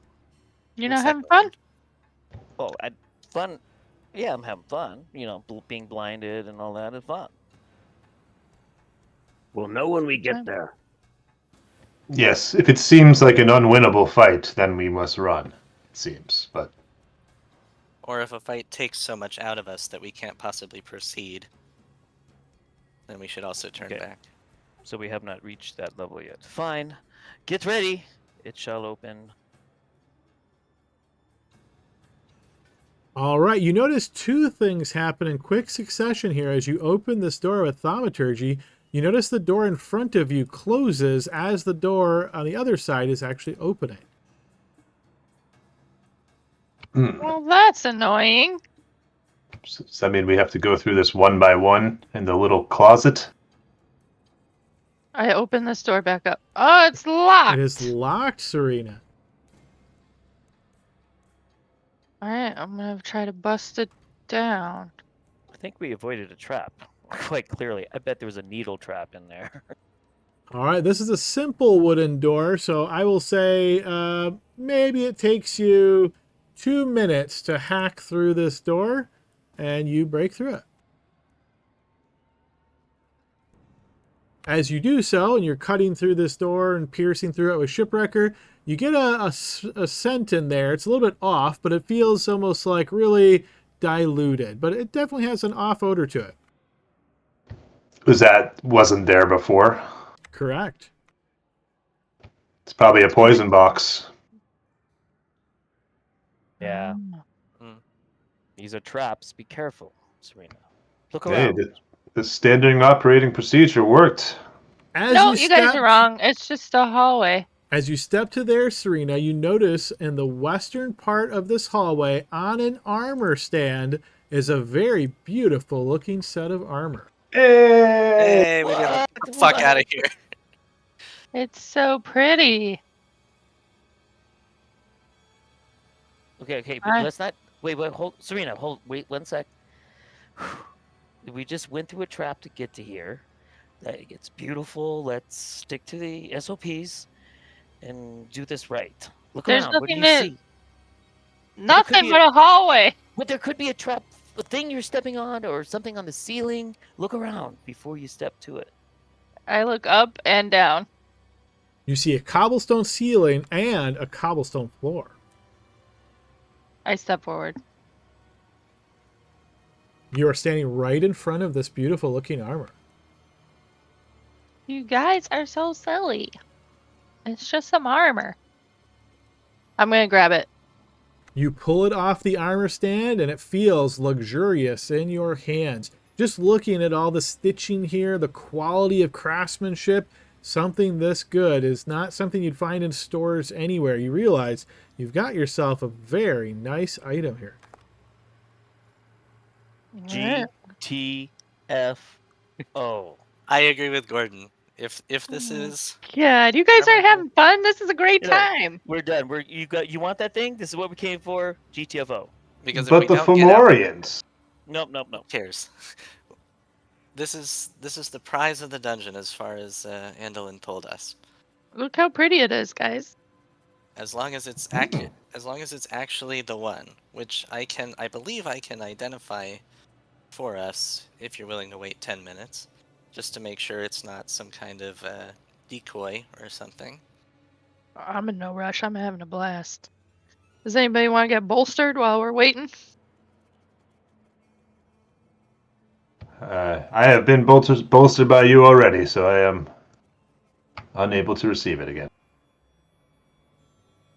I guess you might as well do me then, as the other two have already gotten it. And you can only do it once per long rest or short rest. Which one is it? Long rest? Yeah, we can't get it again until she long rests. Long Okay.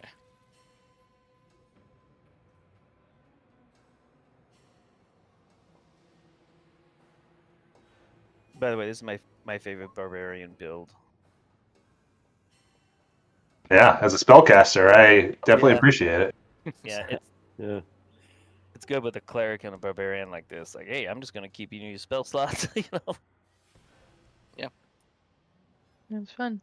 Okay, so if we're willing to wait 10 minutes, I will ritually identify the armor. Yes, please. Hearing no objections, you guys post up here in this room, spending 10 minutes and ritually identify it, and it certainly seems to be exactly what you were told. Alright. Ooh. Unless there's some kind of special effect that is screwing with my ability to identify it, this is what we were told it is. So, this is the prize of the dungeon. I recommend we leave. I second. Should we bring this fun cage with us? You should talk with Derek. You want to give us some privacy? Give you some privacy? Don't you already have 2 of these? Crickets.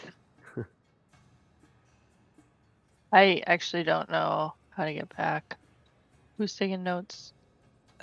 Well, I didn't update my map yet, but if we go back north and then do the around down to the little Look, south we a didn't little even. bit, We and never even went this way. It's so sad. I grab her.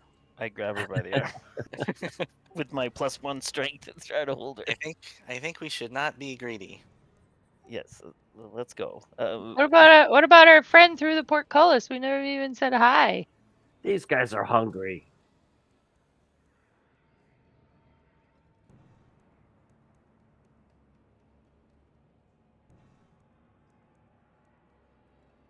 This way, this way. Trying to see if it walks by again. No, no, no, no. Squirrel. I got myself stuck. One moment.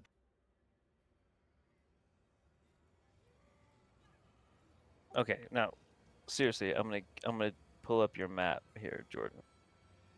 Well, I haven't added this room yet, or any of them. That's from the end of last Right, set.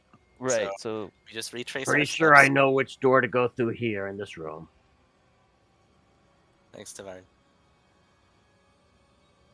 So yeah, we follow this around to the south and then back up to the north. We and that could should go put us- south. We could, or we could do the smart thing. Yeah, we Follow could this go hallway. south. Did you shut that door? that's why I'm looking back at you. Who shut this door? Why are you guys shutting doors behind us? I did no such thing. Uh-oh. Ooh. Spooky.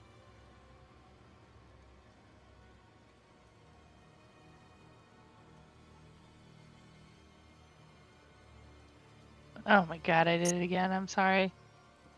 The stairs should be just around the northwest and then back around that corner there.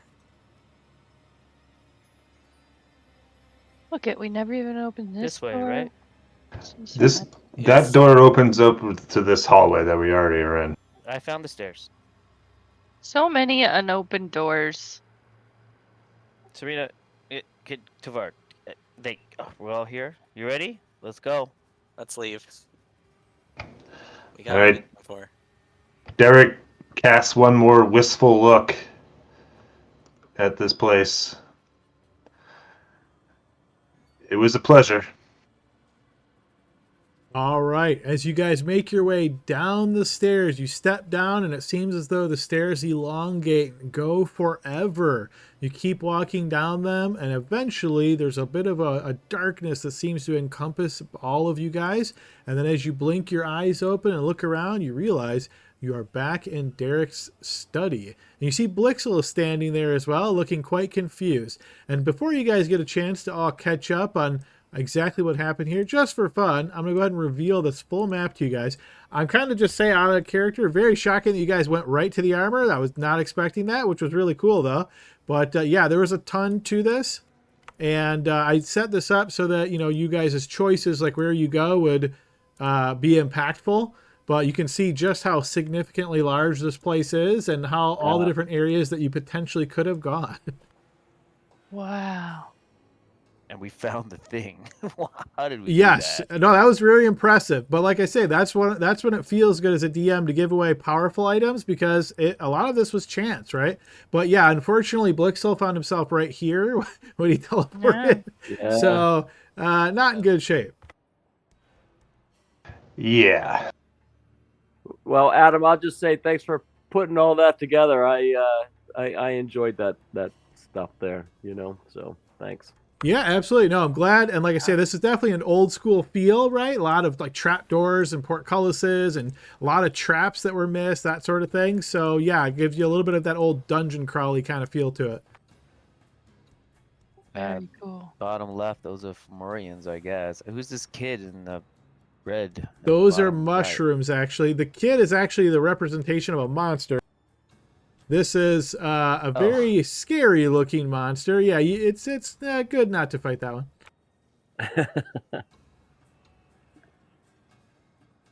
Where's Nice. the portcullis that we saw? Oh, yeah, you want to see who your friends were? Oh, these things. That was Oh, these up guys there. here. Yeah, that room actually had a ridge around the ceiling, so there was like a walkway on both sides and a catwalk across the sides. So there was enemies up and down. That would have been an interesting room, but yeah, just out of it'd be weird to see how you guys would have handled that one. But yeah, hopefully you can see the breadth, because I know early on someone said, "Oh, this real simple thing, you just didn't have time to prepare." So obviously as a joke, but hopefully you realize this was quite a lot of preparation. Just throwing that out there. Oh, it was for sure. All right, but yeah, just bringing you Very guys cool. back.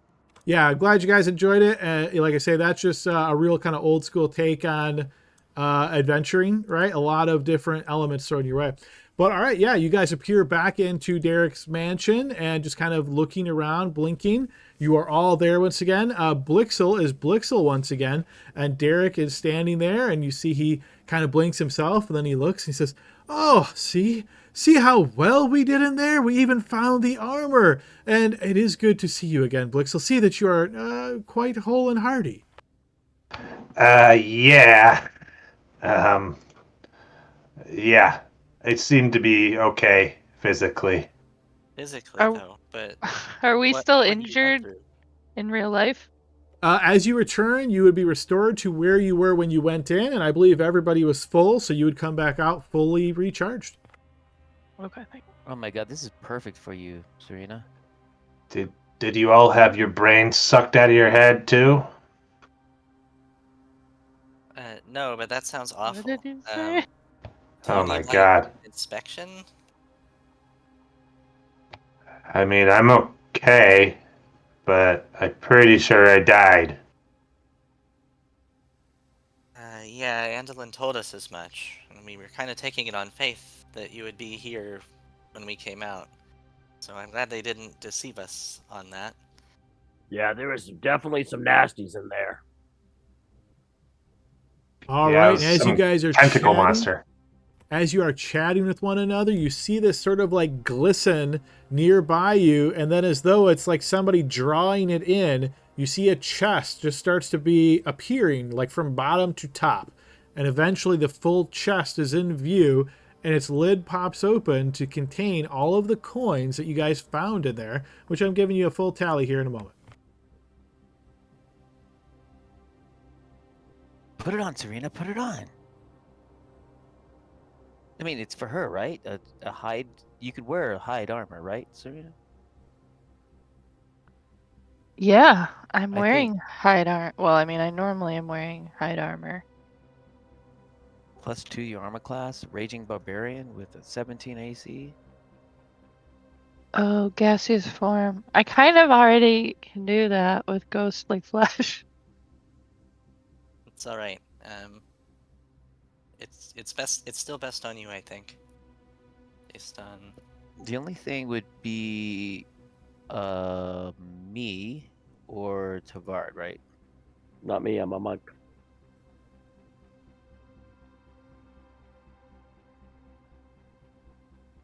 You Uh, can you wear hide as a monk? I think usually monks don't wear any armor at all. I lose a couple things. I think I would lose my speed, and my AC is pretty good already. So I may actually drop AC if I wore hide armor. Wow. All right, I'll try it on.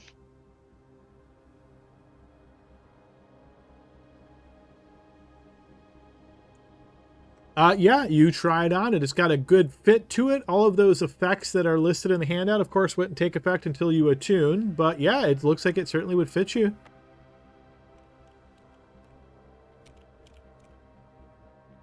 Yeah, and monks aren't proficient in any armor at all.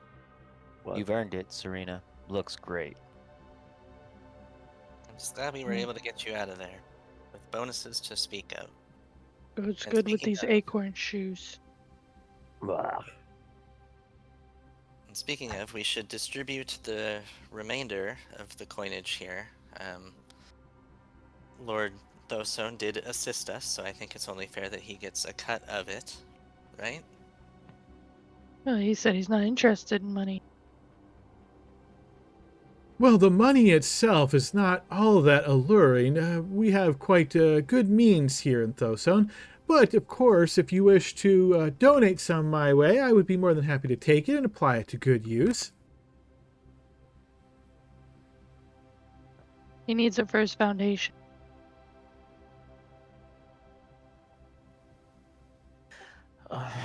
We could divide it by 6. It might make him happy and like us.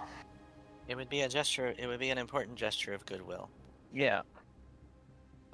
for the relationship between our two countries. I'll leave I the mean- political stuff up to you guys. He can take my share if he wants. I didn't really do much. You You did died something for the very important. cause. You absorbed a very dangerous trap for the rest of us. And now you Yeah, can describe what it's like to get your brain sucked out of your head. I don't want to. I I'm wish just I- fighting it I like- wish I didn't know what it felt like. I wish I couldn't remember it. Gordon, should we check on him, make sure there's no lasting effects of Oh, yeah, of course. but night you look- layer? That's very smart of you. Yeah, Blixel, come here. Put my hands on him and lower his lower eyelids. Put my thumbs, lower his eyelids, swish his head around, and kind of maybe snap my finger, move my finger around, see what's going on. I'll help him on the medicine check as well. Oh, I'll do a blind check, actually. Sorry.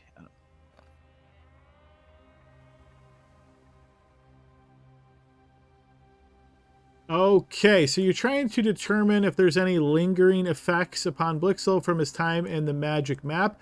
I would say, based on this medicine check, and you're really just observing him physically, you don't see anything out of the ordinary physically. Based on what he's explained to you, you imagine there's probably, something mentally there as far as like trauma, but you don't think there's anything like significantly impactful that you'd be able to assist with. It's just trying to get over really harsh memories.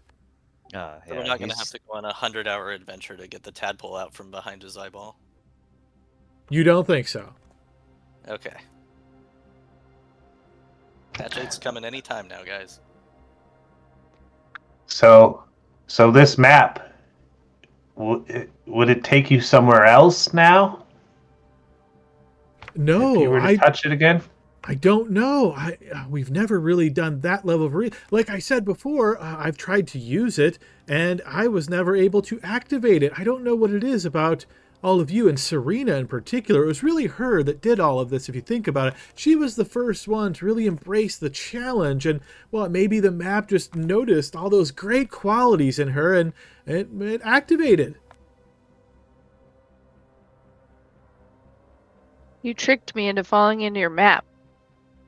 And I am very much sorry about that, my lady. I didn't even think that was possible. Well, I knew it was possible, but it never worked for me, and I thought, why would it just work on you? But I should have known, someone of such high caliber as yourself, well, almost anything's possible. speaking of high caliber, we were led to believe that time passes slowly in the map, but now that we're out of it, are we going to be... Is our absence going to be noticed from the party? Should we get back to that?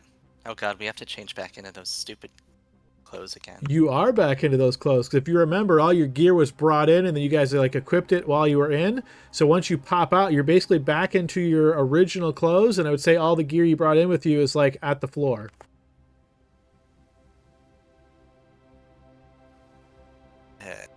Well, we should return these to our rooms as soon as we can.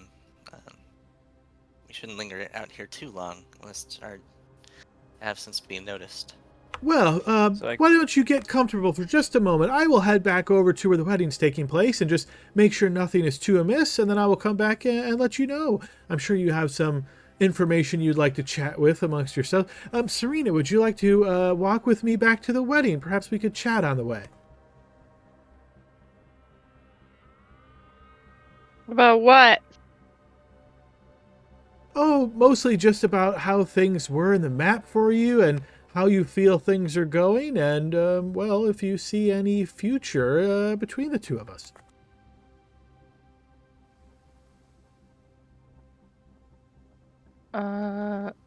Sure.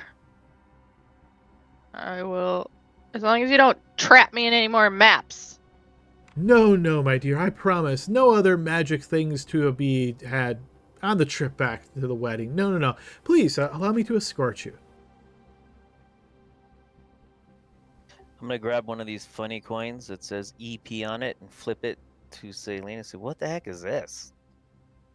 This is Electrum, Gordon. Haven't you heard of it? It's used in so many campaigns. Actually, yeah. Oh, is it worth anything? We each got 15 of them. It's half a gold piece, I believe. I might have to look that up because I don't actually remember, but it's between silver and gold somewhere. I think it's half a gold piece. I think 2 Electrum equals 1 gold.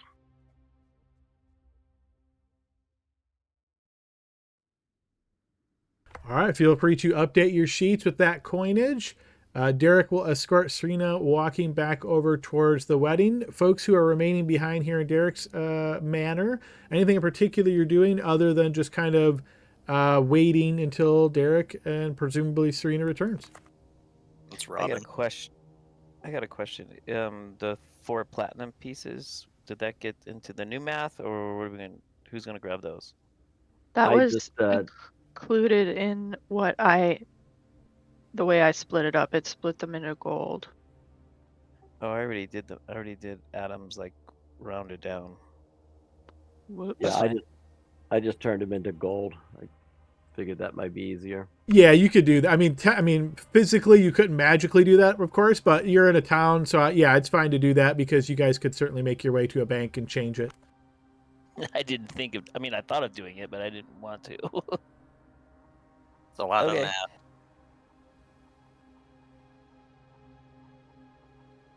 All right, so as you guys are relaxing there in Derek's manor momentarily, Derek will be escorting Serena back towards the wedding. So as you exit the manor house, you notice a couple of the servants waving goodbye to Lord Thosone as he makes his way out.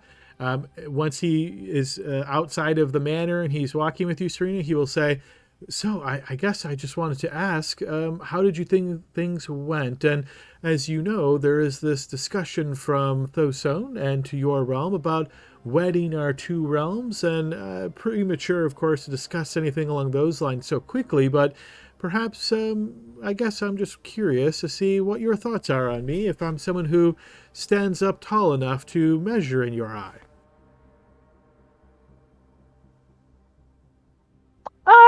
Yeah, you seem perfectly fine. I mean, I heard some rumors about what you're looking for in a partner, which I may have my thoughts about, but Well, please yeah, don't be shy. Tell me what your thoughts are. the question would be, what are you looking for in a political marriage? Well, I'm hoping it's more of a traditional marriage. In fact, the idea of 2 people being together only for politics is not something that really appeals to me. So I'm hoping it's more of a true marriage.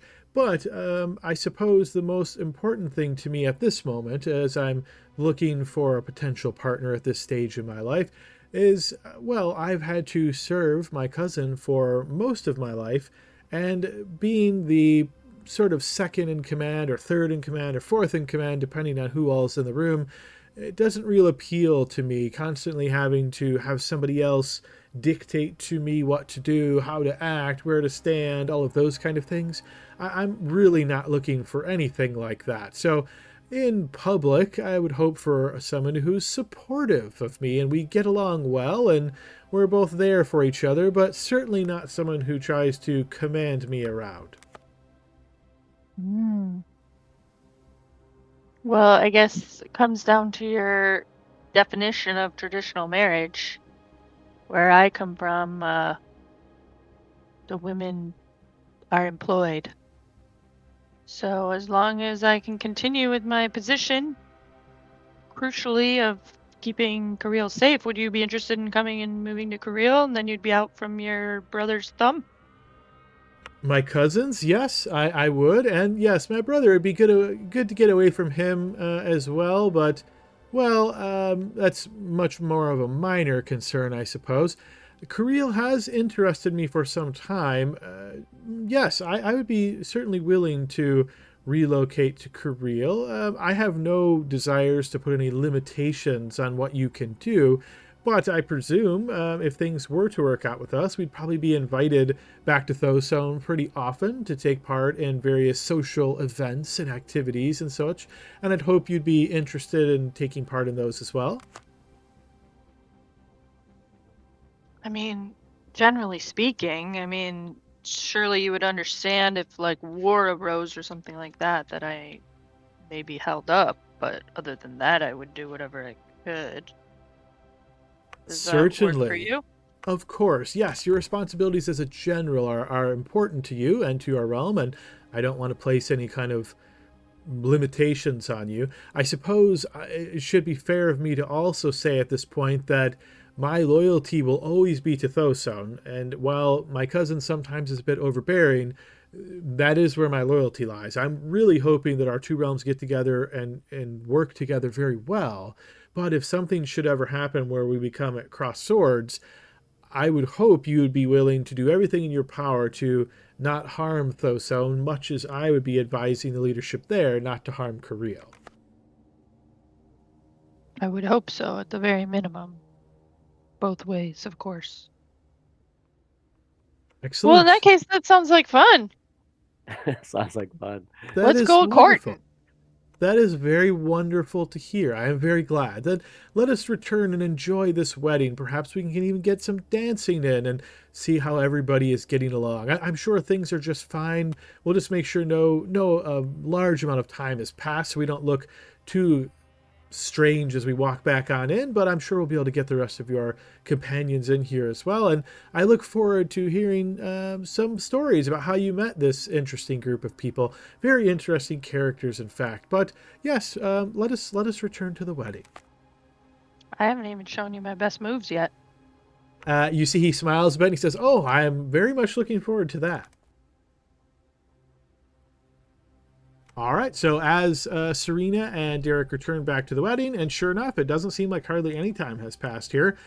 Derek will do a quick dance with you here, Serena. It's kind of like a shorter one, and you see he's quite happy as other people. It's kind of like casual dancing at this point. But you'll notice once this dance concludes, he'll actually give a small kiss to your hand, and then he says, I better go get your friends now. I don't want to leave them there too long. I'm sure they're quite comfortable, but I'm sure they'll want to be back to the wedding. Wait here, my dear, and I will bring them back just in a moment. They love wearing their fancy clothes. You notice he smiles a bit and he says, yes, they did quite look in the place, didn't they? Of course, it looks great on you, though, of course, but I'll be just a moment. All right, rest of the team, as you're there in Derek's manor house, just kind of counting out your pieces and maybe taking in and looking at some of the items and things he has in this room. It certainly looks like this room is designed almost for like showing off. There's things in glass cases. There's old books up on high shelves. There's just a lot of odd items set around. You could think of things to do with like astrology. You notice that there are some lengths of cloth that are draped between various like apparatuses, long like pulls and things to get the cloth very taut. So overall, it has like a kind of a mix between like a show-off room and a work room at the same time. But as you guys chat a little bit between your one another, it's probably about 20 minutes in total before Derek finally returns. And when he does, he certainly apologetic. Oh, apologies. Time got away from me for a moment. But much as discussed, very little time has truly passed in this world. But yes, come, rejoin us for the wedding. All right. Yeah, I'm happy to go enjoy the wedding. All right, and as you guys all make your way back over to the manor house, I'll put us back over to the manor house map. Okay, and you find yourself back in the manor house, and the wedding is going on in earnest. As you'll recall, this is a multi-day event, so you guys are in day 2 of the wedding, if memory serves. So during this time, you guys have already spoken with a few of the different wedding attendees here, gotten some different information. It's like mid-afternoon or so at this point in time, so there's more frivolity, more like sort of dancing and people engaging in conversation, that sort of thing. You can assume a lot of this stuff is going on for a couple of more hours. Derek tries to spend as much time with Serena as he can. Some of the rest of you are noticing, perhaps like Celine, for example, you'll notice Slavine is certainly keeping his eye on you. He doesn't approach you again, at least in this span of time, but if you choose to approach him, he certainly seems receptive to that. The rest of you, you'll notice people kind of eyeing you every now and again, and you get the impression that occasionally some of these attendees are having brief conversations perhaps about you, or kind of pointing you out, always in a not like finger point, but almost like a whole hand gesture. You get the impression, you know, somebody might be saying like, hey, who are those folks? And then this person's like explaining, oh, that's so-and-so kind of deal. This goes on for a couple of more hours, and then I'm going to ask each of you guys to roll me a d20. Is this public or private? You can roll this publicly. Last time I did that, my shoes were squeaky. So Gordon and Tavern, you're both kind of doing this weird dance where you're, you know, trying to chat and just mingle with the different people here. And then you kind of both turn away from somebody and almost bounce into one another. And then you have probably like this quiet little chuckle between one another as you realize you almost just came head to head. But as you're, you know, settling out this very strange set of, you know, just, you know, almost bumping into each other, just weird event. You notice that there is like servants kind of going back and forth in the wedding. They're taking care of, you know, delivering trays of food, and they're taking drinks and bringing drinks back. And there's a whole lot of them. But you notice often like a corner area. So think of the main hall that you're in as being very long, but more on the narrow side. So maybe something like, you know, 20 feet wide, but then like 80 feet long kind of deal. So it's a very long and narrow kind of main hall. There's 3 ways to exit from the main hall. One's like the way you came in, and then both on the west and east side, think of this more as like servants' entrance and exit. So they're kind of bringing things in and out. You noticed on that east side, there seems to be an individual dressed sort of as like a servant, but they're standing against the wall and kind of like leaning their head down a bit, and you see their foot up against the wall there as well. They're kind of seemingly almost a little bit out of place. And you'll notice several of the servants, as they're kind of walking by in that area, they go wide around that person, and this individual doesn't seem to be involved in actually doing any of the servant kind of work, but they certainly are dressed like a servant. So is there like a servant or anyone like that around me? Yes, plenty of them. Can I'd like to go up to one of them and say, oh, excuse me, do you know that gentleman over there? Is that Gerald? By chance, my friend Gerald? You notice the servant looks up towards you and then looks down, realizing that you're a dwarf, and then looks back over in the direction that you're pointing. Oh no, that's just some young girl. I don't know why she's over there. Yeah, she's kind of out of place, but I'm sorry, I was just so busy trying to take care of it. Was there anything else you needed? No, thank you. I meant Geraldine. Yeah. I thought it was a guy, you know. Yeah, it's hard to tell because they're kind of like leaned over. You know, you wouldn't even really be able to make it out from this distance. Well, want to go talk to her? Yeah, she just looks a little out of place. I mean, I don't want to be rude, but maybe we should go over there and pretend we're talking about something and just kind of look around. I'll follow your lead. Um, yeah, I'm thinking about this. If you're at a party and one of the waiters is, they don't know who he is. Yeah, let's just get closer. Well, at a big party like this, maybe they're just bringing family members or whatever. But I would just think if they're going to take a break, don't they normally take a break like not in the main area here? We could alert somebody who. Well, there's no reason to be suspicious other than we're playing D&D, right? Like, Yeah, I'm not pulling out my warhammer, but you know. yeah, but I was thinking I don't even want to alert like the supervisor. Like, why would I'm at someone else's Yep. country. I'm another party. Yeah, Like, best to role play it out. Yeah, I agree with you. Yeah, like what is the right response if I did that? There's no reason for us to be suspicious. Adam, you said it's like a servant's hallway. Is only servants in that narrow long hallway? So the narrow long area is the main hall that you're in. So that's where all the attendees are, and the servants are kind of moving in that area. But on the east and west area of that room, so think of little hallways that branch off of the main hall. They are both being used by servants. So servants are coming from both entrances, and they're going out both entrances. You assume it leads to like storage areas or preparation areas, that sort of thing. So yeah, none of the attendees are going down there, but servants are certainly pretty frequently going in and out. I'd like to get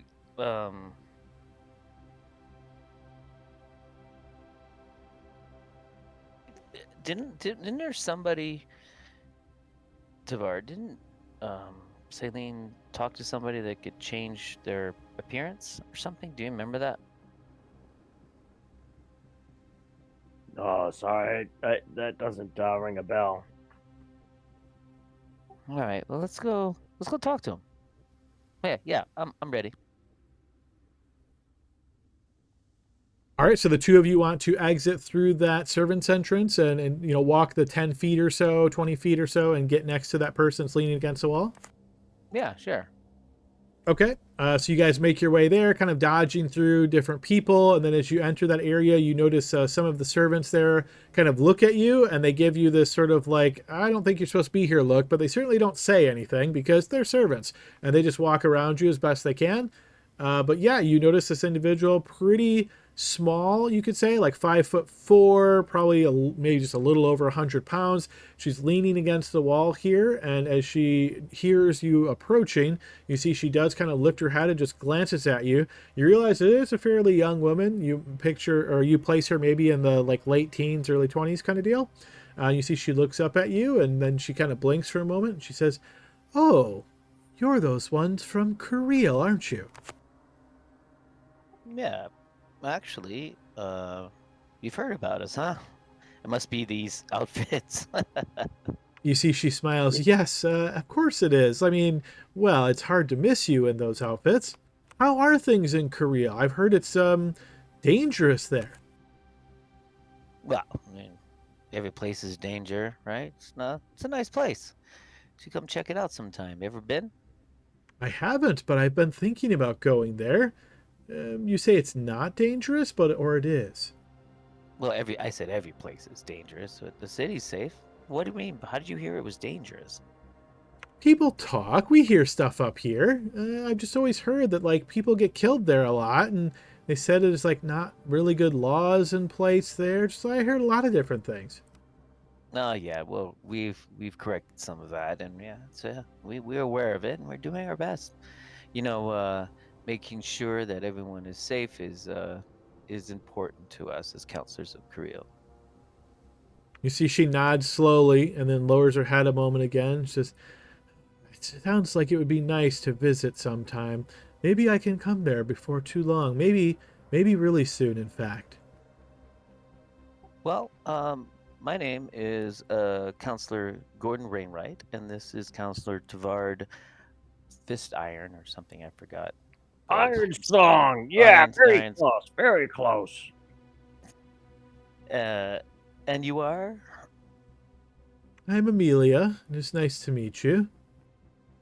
Well, hi, Amelia. You caught our attention. I thought maybe you were ill. A doctor as well, and that's what kind of drew us over here. But you seem to be quite well, as a matter of fact.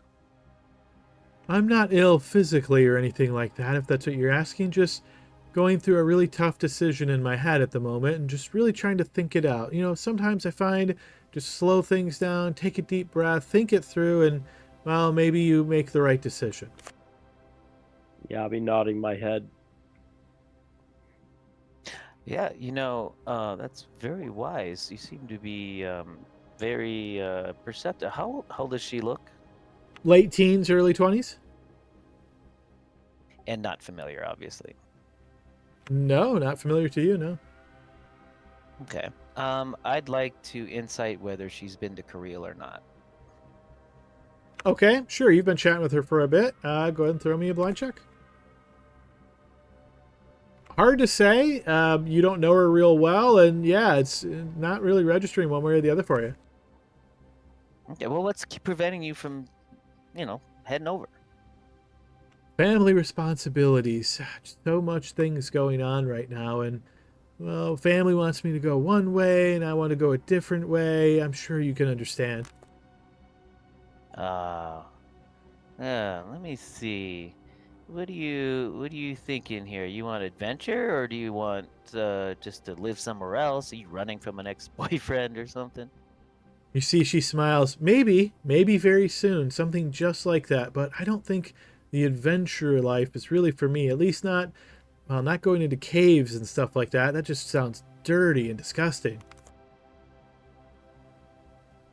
Well, I like your style. Well, you running from something? Not yet. What's your big decision? What's up against you right now? You can talk to me. I'm kind of a good person to talk to. Give me another blind check for persuasion.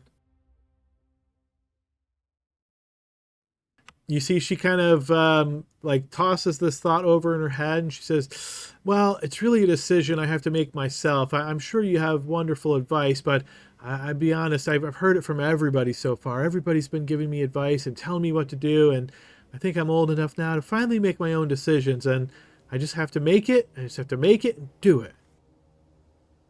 Ah, well said. Well said. Well, good luck with that, and we just no one's making you work, by the way. Is it break time? And I laugh as I say it. She laughs a bit too and says, yep, I guess I should be getting back to it. But it was very nice to meet you, counselors from Cerilia. I hope everything goes well there, and maybe sometime I will see you down there. Very well. So, Amelia, nice meeting you.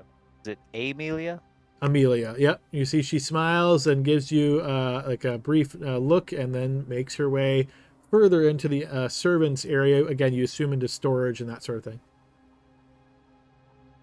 I don't want to be seen in the servants area, Tavard. Let's get back. Too late. All right, as you guys make your way back to the main hall, question for the group. Does anybody remember who's getting married here? Yes. I'm really hoping he comes talk to us about that. I have it written down too. What's her name, Brian? Amelia. God damn it. No, I just grabbed it from my notes. He walks away and he pulls out the invitation and rereads the name of the. It's Amelia and Vernon. Yeah, Amelia Hansford of Nolian and Vernon Bells of Sonneland. Sorry, guys. I mean, my feet were up on my desk and my notes are piled up over here. All good. The invite was Very so many Gordon. sessions ago. All right, so you're back in the main hall, Gordon and Tabard. Anything you're doing once you're back in the hall? Yeah, after I read the invitation. Tavard! That's the bride. Well, she wasn't dressed like a bride. What? She said Amelia, right? Maybe there's two Amelias, right, Tavard? Well, I mean, it's not an uncommon name, maybe, but It is kind of interesting, you know? She did say she was going to run from somebody. So yeah, there's trouble with the marriage. Wow, what a shocker. Cut to commercial. Do you think we should go talk to her again? Yeah, And with just say, someone hey, I don't mean to pry, but, you know, name is, you know. Yeah, maybe we should actually, because now, like, I mean, it is like I looked at my notes. I'm like, oh my god, that's the bride. Yeah, we should Yeah, go we, find her. we should introduce ourselves at least in a more formal fashion. I mean, that would be the nice that she is the hostess, right? Yeah, let's run back. Yeah, Adam, we just walk back. We look at the invitation. We're like, holy shit, that's the bride, dude. Let's go back. So We'll do again, that. as far as time passage, right? You spoke with her. She then walked further into the servants area. You guys walk back into the main hall, dodging people. You start chatting amongst yourself. So imagine like maybe 5-10 minutes has passed. So once you make your way back to the servants area, that hallway that goes further into storage and stuff, you don't see her there any longer. You can certainly try to enter if you wish. You know it's going to be kind of seen as a little bit out of the ordinary. You probably put two and two together. Now her dressed as a servant allowed her to kind of blend in there a bit. Like people obviously noticed she wasn't doing anything and just leaning against the wall, but they weren't like, oh, she shouldn't be here. They probably didn't realize who it was, but they're certainly noticing you guys, especially if you try to push further into the servants area. Yeah, I am. And Tavar, do you want to come with? I'm like, let's go. It's been Well, 5, I'm 10 more minutes. hesitant now, but I mean, I'll go with you if you'd like, because, you know. We could excuse our way out of this. Looking for Yeah, the bathroom, they yada may yada. have Let's go. more food in there, too. I mean, you never know. So basically, you get like maybe 20 feet down this hallway, getting a lot of different looks from people. And you notice eventually one of the servants that's coming out of another door that's on the south wall here kind of stops and looks at you and he says, "Oh, I am sorry, my lords. Is there something I can help you find?" Yeah, there's someone I looked down this hallway. There's someone I recognized, and I swear she's someone I've known before, and I'm just so curious to if it's true or not. I'm just looking for somebody right now. Do you have a name of somebody? I could certainly see if I could get them to come out to you. The only reason I ask is that we are under fairly strict orders to make sure all the guests stay in the main hall. Back here is the storage area. There's a lot of different passageways, and unfortunately, it's not kept up as well and as clean and all of that as the main hall is. That's really the presentation area, and the host has asked that everybody stays there. I apologize, but if you let me know who it is that you saw, I can certainly see if I can track them down for you. You seem like, are you in charge here? No, I'm just one of the workers, but I know if they come and they see you here right now, all of us are going to be in quite a trouble. Okay. Well, we didn't do that. Here- What's that, Tovar? I don't want to get him in trouble. I mean, Yeah. it looked like her, though. I think you're right, but So think about it. I don't have a name. It's like this girl I saw before. You understand what I'm talking about, right? Like, if this is a moment that I don't want to miss in life. This is one of the things that you're going to remember that I didn't do enough to make that connection with her. If there's anything you can do to help, here's a gold piece, my friend. We're looking for a young woman, but dressed in these servant clothes. And if I don't find her, then I'll think about her the rest of my life and regret this moment. How's that, boys? I Forbidden see. love. I don't. That's not much to go on, but I'll see what I can find out. I appreciate the gold piece. That's quite nice of you. I suppose I know some young men do this, where they have a great night out at the tavern, and then they don't remember exactly who it was that they were with the night before. Too much alcohol, that sort of thing. They post these flyers sometimes in the main hall or out, main square. It is where the postings go, and they will like write some details and say, "I was the guy you danced with" or whatever, and occasionally it works out for them. I hear you could try that. I will also look, and if I see any amazing, life-changing women back here, I will try to send them up. You might have seen her. She was leaning against the wall, and I'm going to try to describe her, Adam. She's leaning against the wall, and in fact, if you give us 5 minutes, there's another gold piece for you. We're going to walk in there and look for her. If that's wouldn't get you in trouble. Well, go ahead and give me a blind check.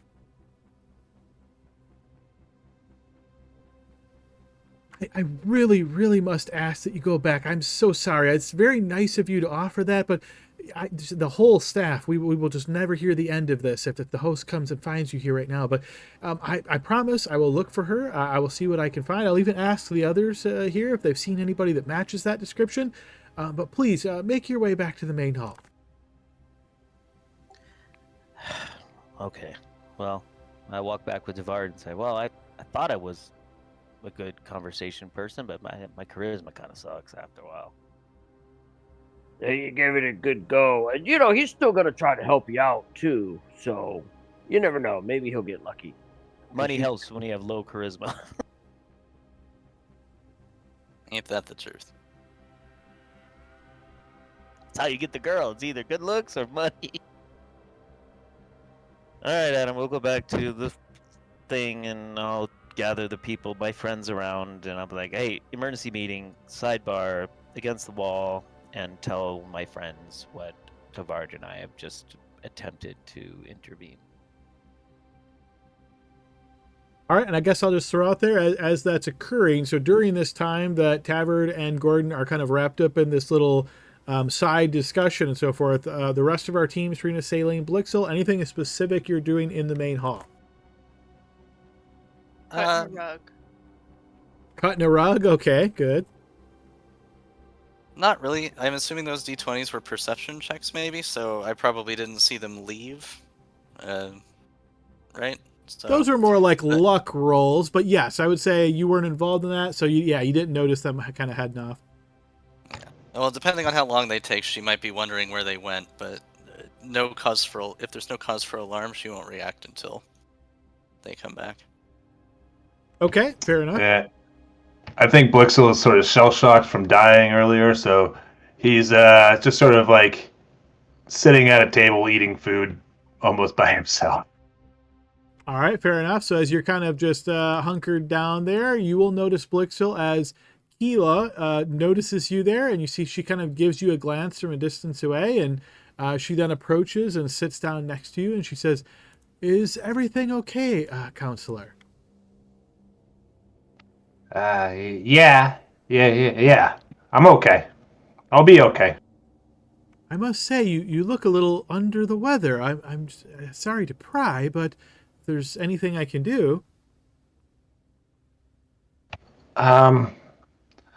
Yeah, do you have strong drink? They certainly have it here. Are you looking for like a mead or something even stronger? Something to make me forget. Oh, very sorry to hear that. I'll see what I can find. Okay, I appreciate it. Sorry, I'm just I'm a little under the weather right now, and yeah, I swear I'll be much more upbeat tomorrow. You see she pauses for a moment, and then she'll like reach her hand out and put it on your shoulder, and she'll say, "Are you sure it's alcohol that's going to help? Perhaps maybe you just need to talk about whatever it is that's bothering you."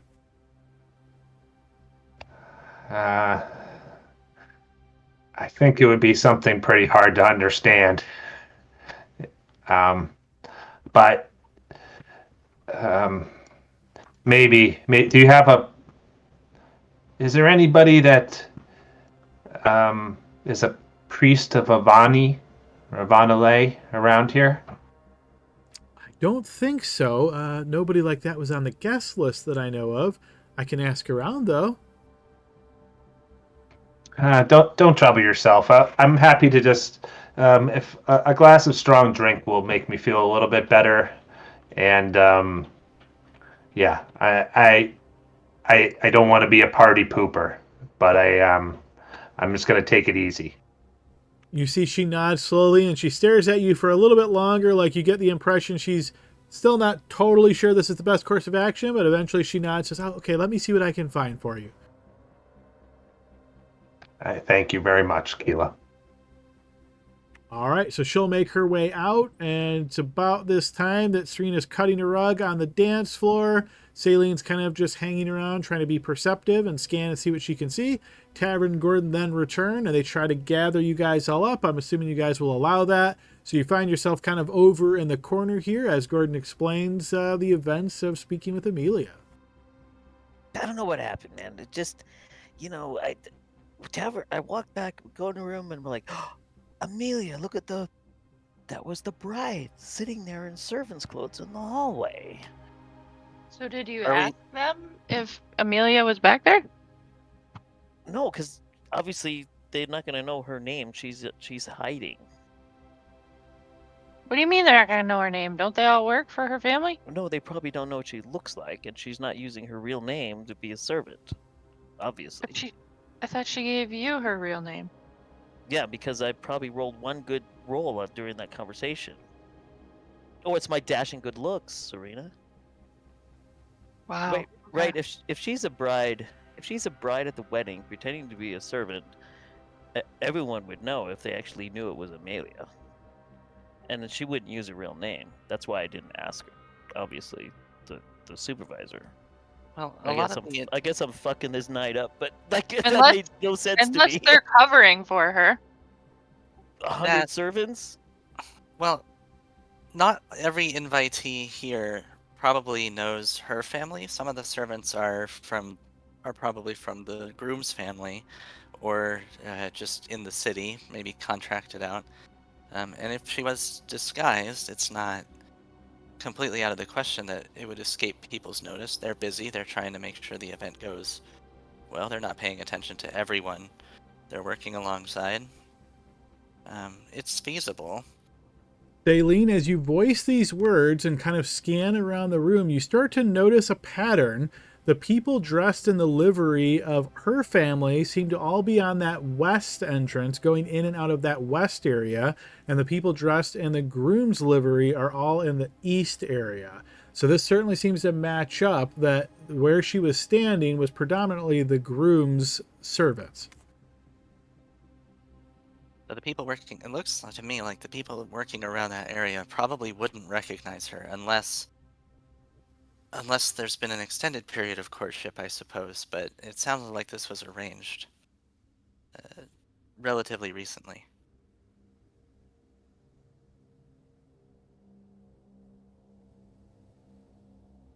So I guess the question I would then ask is, what is it about this conversation that is motivating you to intervene? Well, she was troubled, and she said that she wants to run away from an ex or a boyfriend. She says she's going to do it very soon.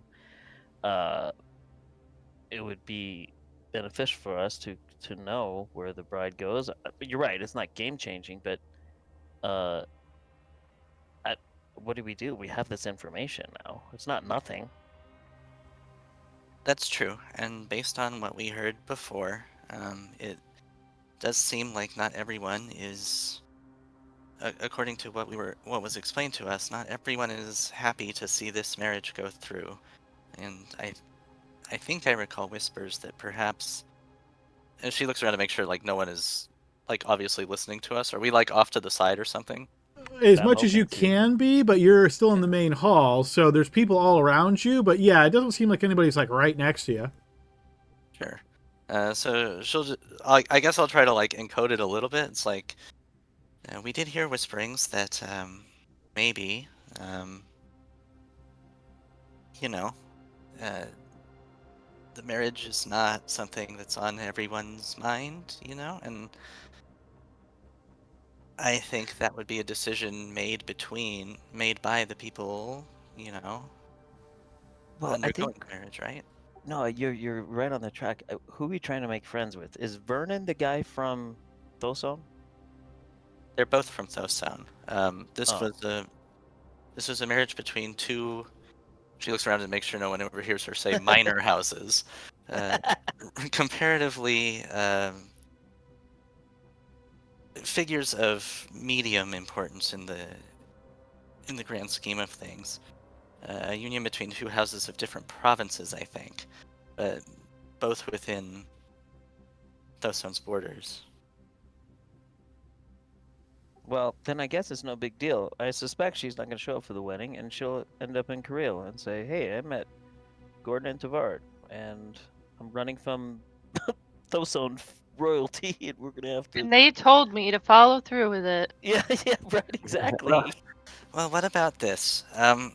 When we arrived, there was mention that the bride and groom would like to meet us ahead of the ceremony, potentially. We could ask to see them maybe in the morning. Probably don't want to do it now because then they'd notice she's missing. But perhaps there will be a chance for us to get an audience with one or both of them to try to figure out more about why she may not be interested in this wedding. Perhaps with someone a bit more charismatic in the conversation. She's gonna be long gone by then. That's probably true. She might be leaving tonight. Yeah, I already told her to beat feet. All right, as you're discussing this and trying to figure out what course of action you should take here, Celine and Blixel, you both feel this sort of strange sensation running down your back. You realize your connection to the land of Cariele, being that you are both arcane spellcasters, gives you a little bit of insight when realm magic is being cast within Cariele. And certainly you can feel this sort of surge go down your backs. You feel like if you concentrate very carefully, you might even be able to get a sense of what is happening. It's probably that death curse we were warned about and then fucked off to a wedding. Yeah. I try to hone in on it. I wonder if they need counselors over here in this realm now that we screwed the other one up. As you hone in on it as best as you can, Blixel, your eyes kind of glaze over. Those of you standing there will notice the sort of like white sheen seems to fill Blixel's eyes, and you feel yourself almost transported. It's like you're floating in the air now, and you can see looking down on the ground. You notice a figure clad in this dark shroud walking through this wooded area. You see the figure walks and then kind of does this spiral turn and then puts their hands out, and you hear chanting of words, and you see this bright blue beam of energy seems to shoot from off in one direction and just surges right above her hands. And as it does so, she holds on to this energy, and like it just congeals there, and it's gathering, it's getting stronger and stronger. And then you see she just puts her hands to the ground, and you can see this energy ripples out through the ground itself. And then it is silent for a moment as you're watching this, just floating up in the air, having no physical body of your own, just this perception.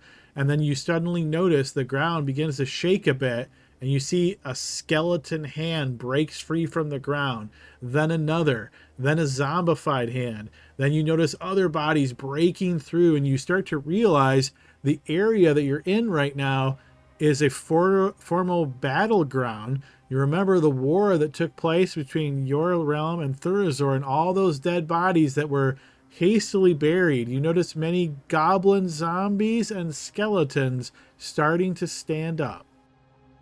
And that, folks, is I think where we'll go ahead and end our session here. How many eyes does that person have?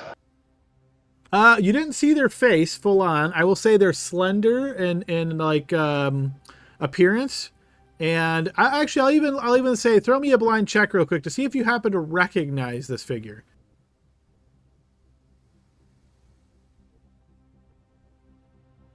Is it You don't. Garnica? You're quite confident it's not Garnica, but you can't make out who this person is. You get a vague feeling that they look somewhat familiar, just like their overall appearance, but you can't really place it. But yes, you're noticing a lot of these bodies break free from the ground. I'll even mention beyond the goblins that you see, you notice that there are some larger shapes breaking through the ground as well. This seems to be an undead army that is forming within Cariele. All right. Well, Blix will snap out of it and look at everyone and goes, "We have a problem." Cut- And cut that to- is our cliffhanger right there. All right, guys. I hope everybody had fun this session. You guys got way through the magic map way faster than I thought, but glad to see that you guys did. Got the treasure in there, so it was very cool to see you guys get that. And yeah, we'll pick up again next week and see what your decisions are. I'm assuming you guys, well, I guess I should ask that before we fully end. Are you guys trying to beat a quick retreat back to Cariele based on this knowledge, or are you going to try to address this issue with Amelia or anything else to do with the wedding?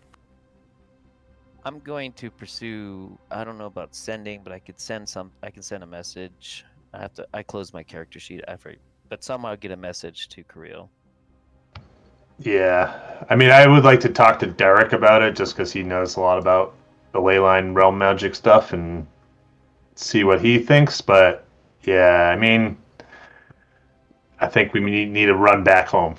It'll take us several days to get there, so another hour or two talking to the people here about it couldn't hurt. And right, Gordon should send a sending message to Milena as quickly as possible to mobilize the standing forces that are down there.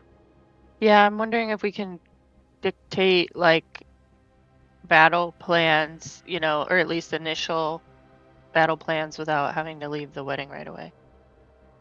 You could some at like a high level, but not physically being there. You think most likely that would probably fall to Milena.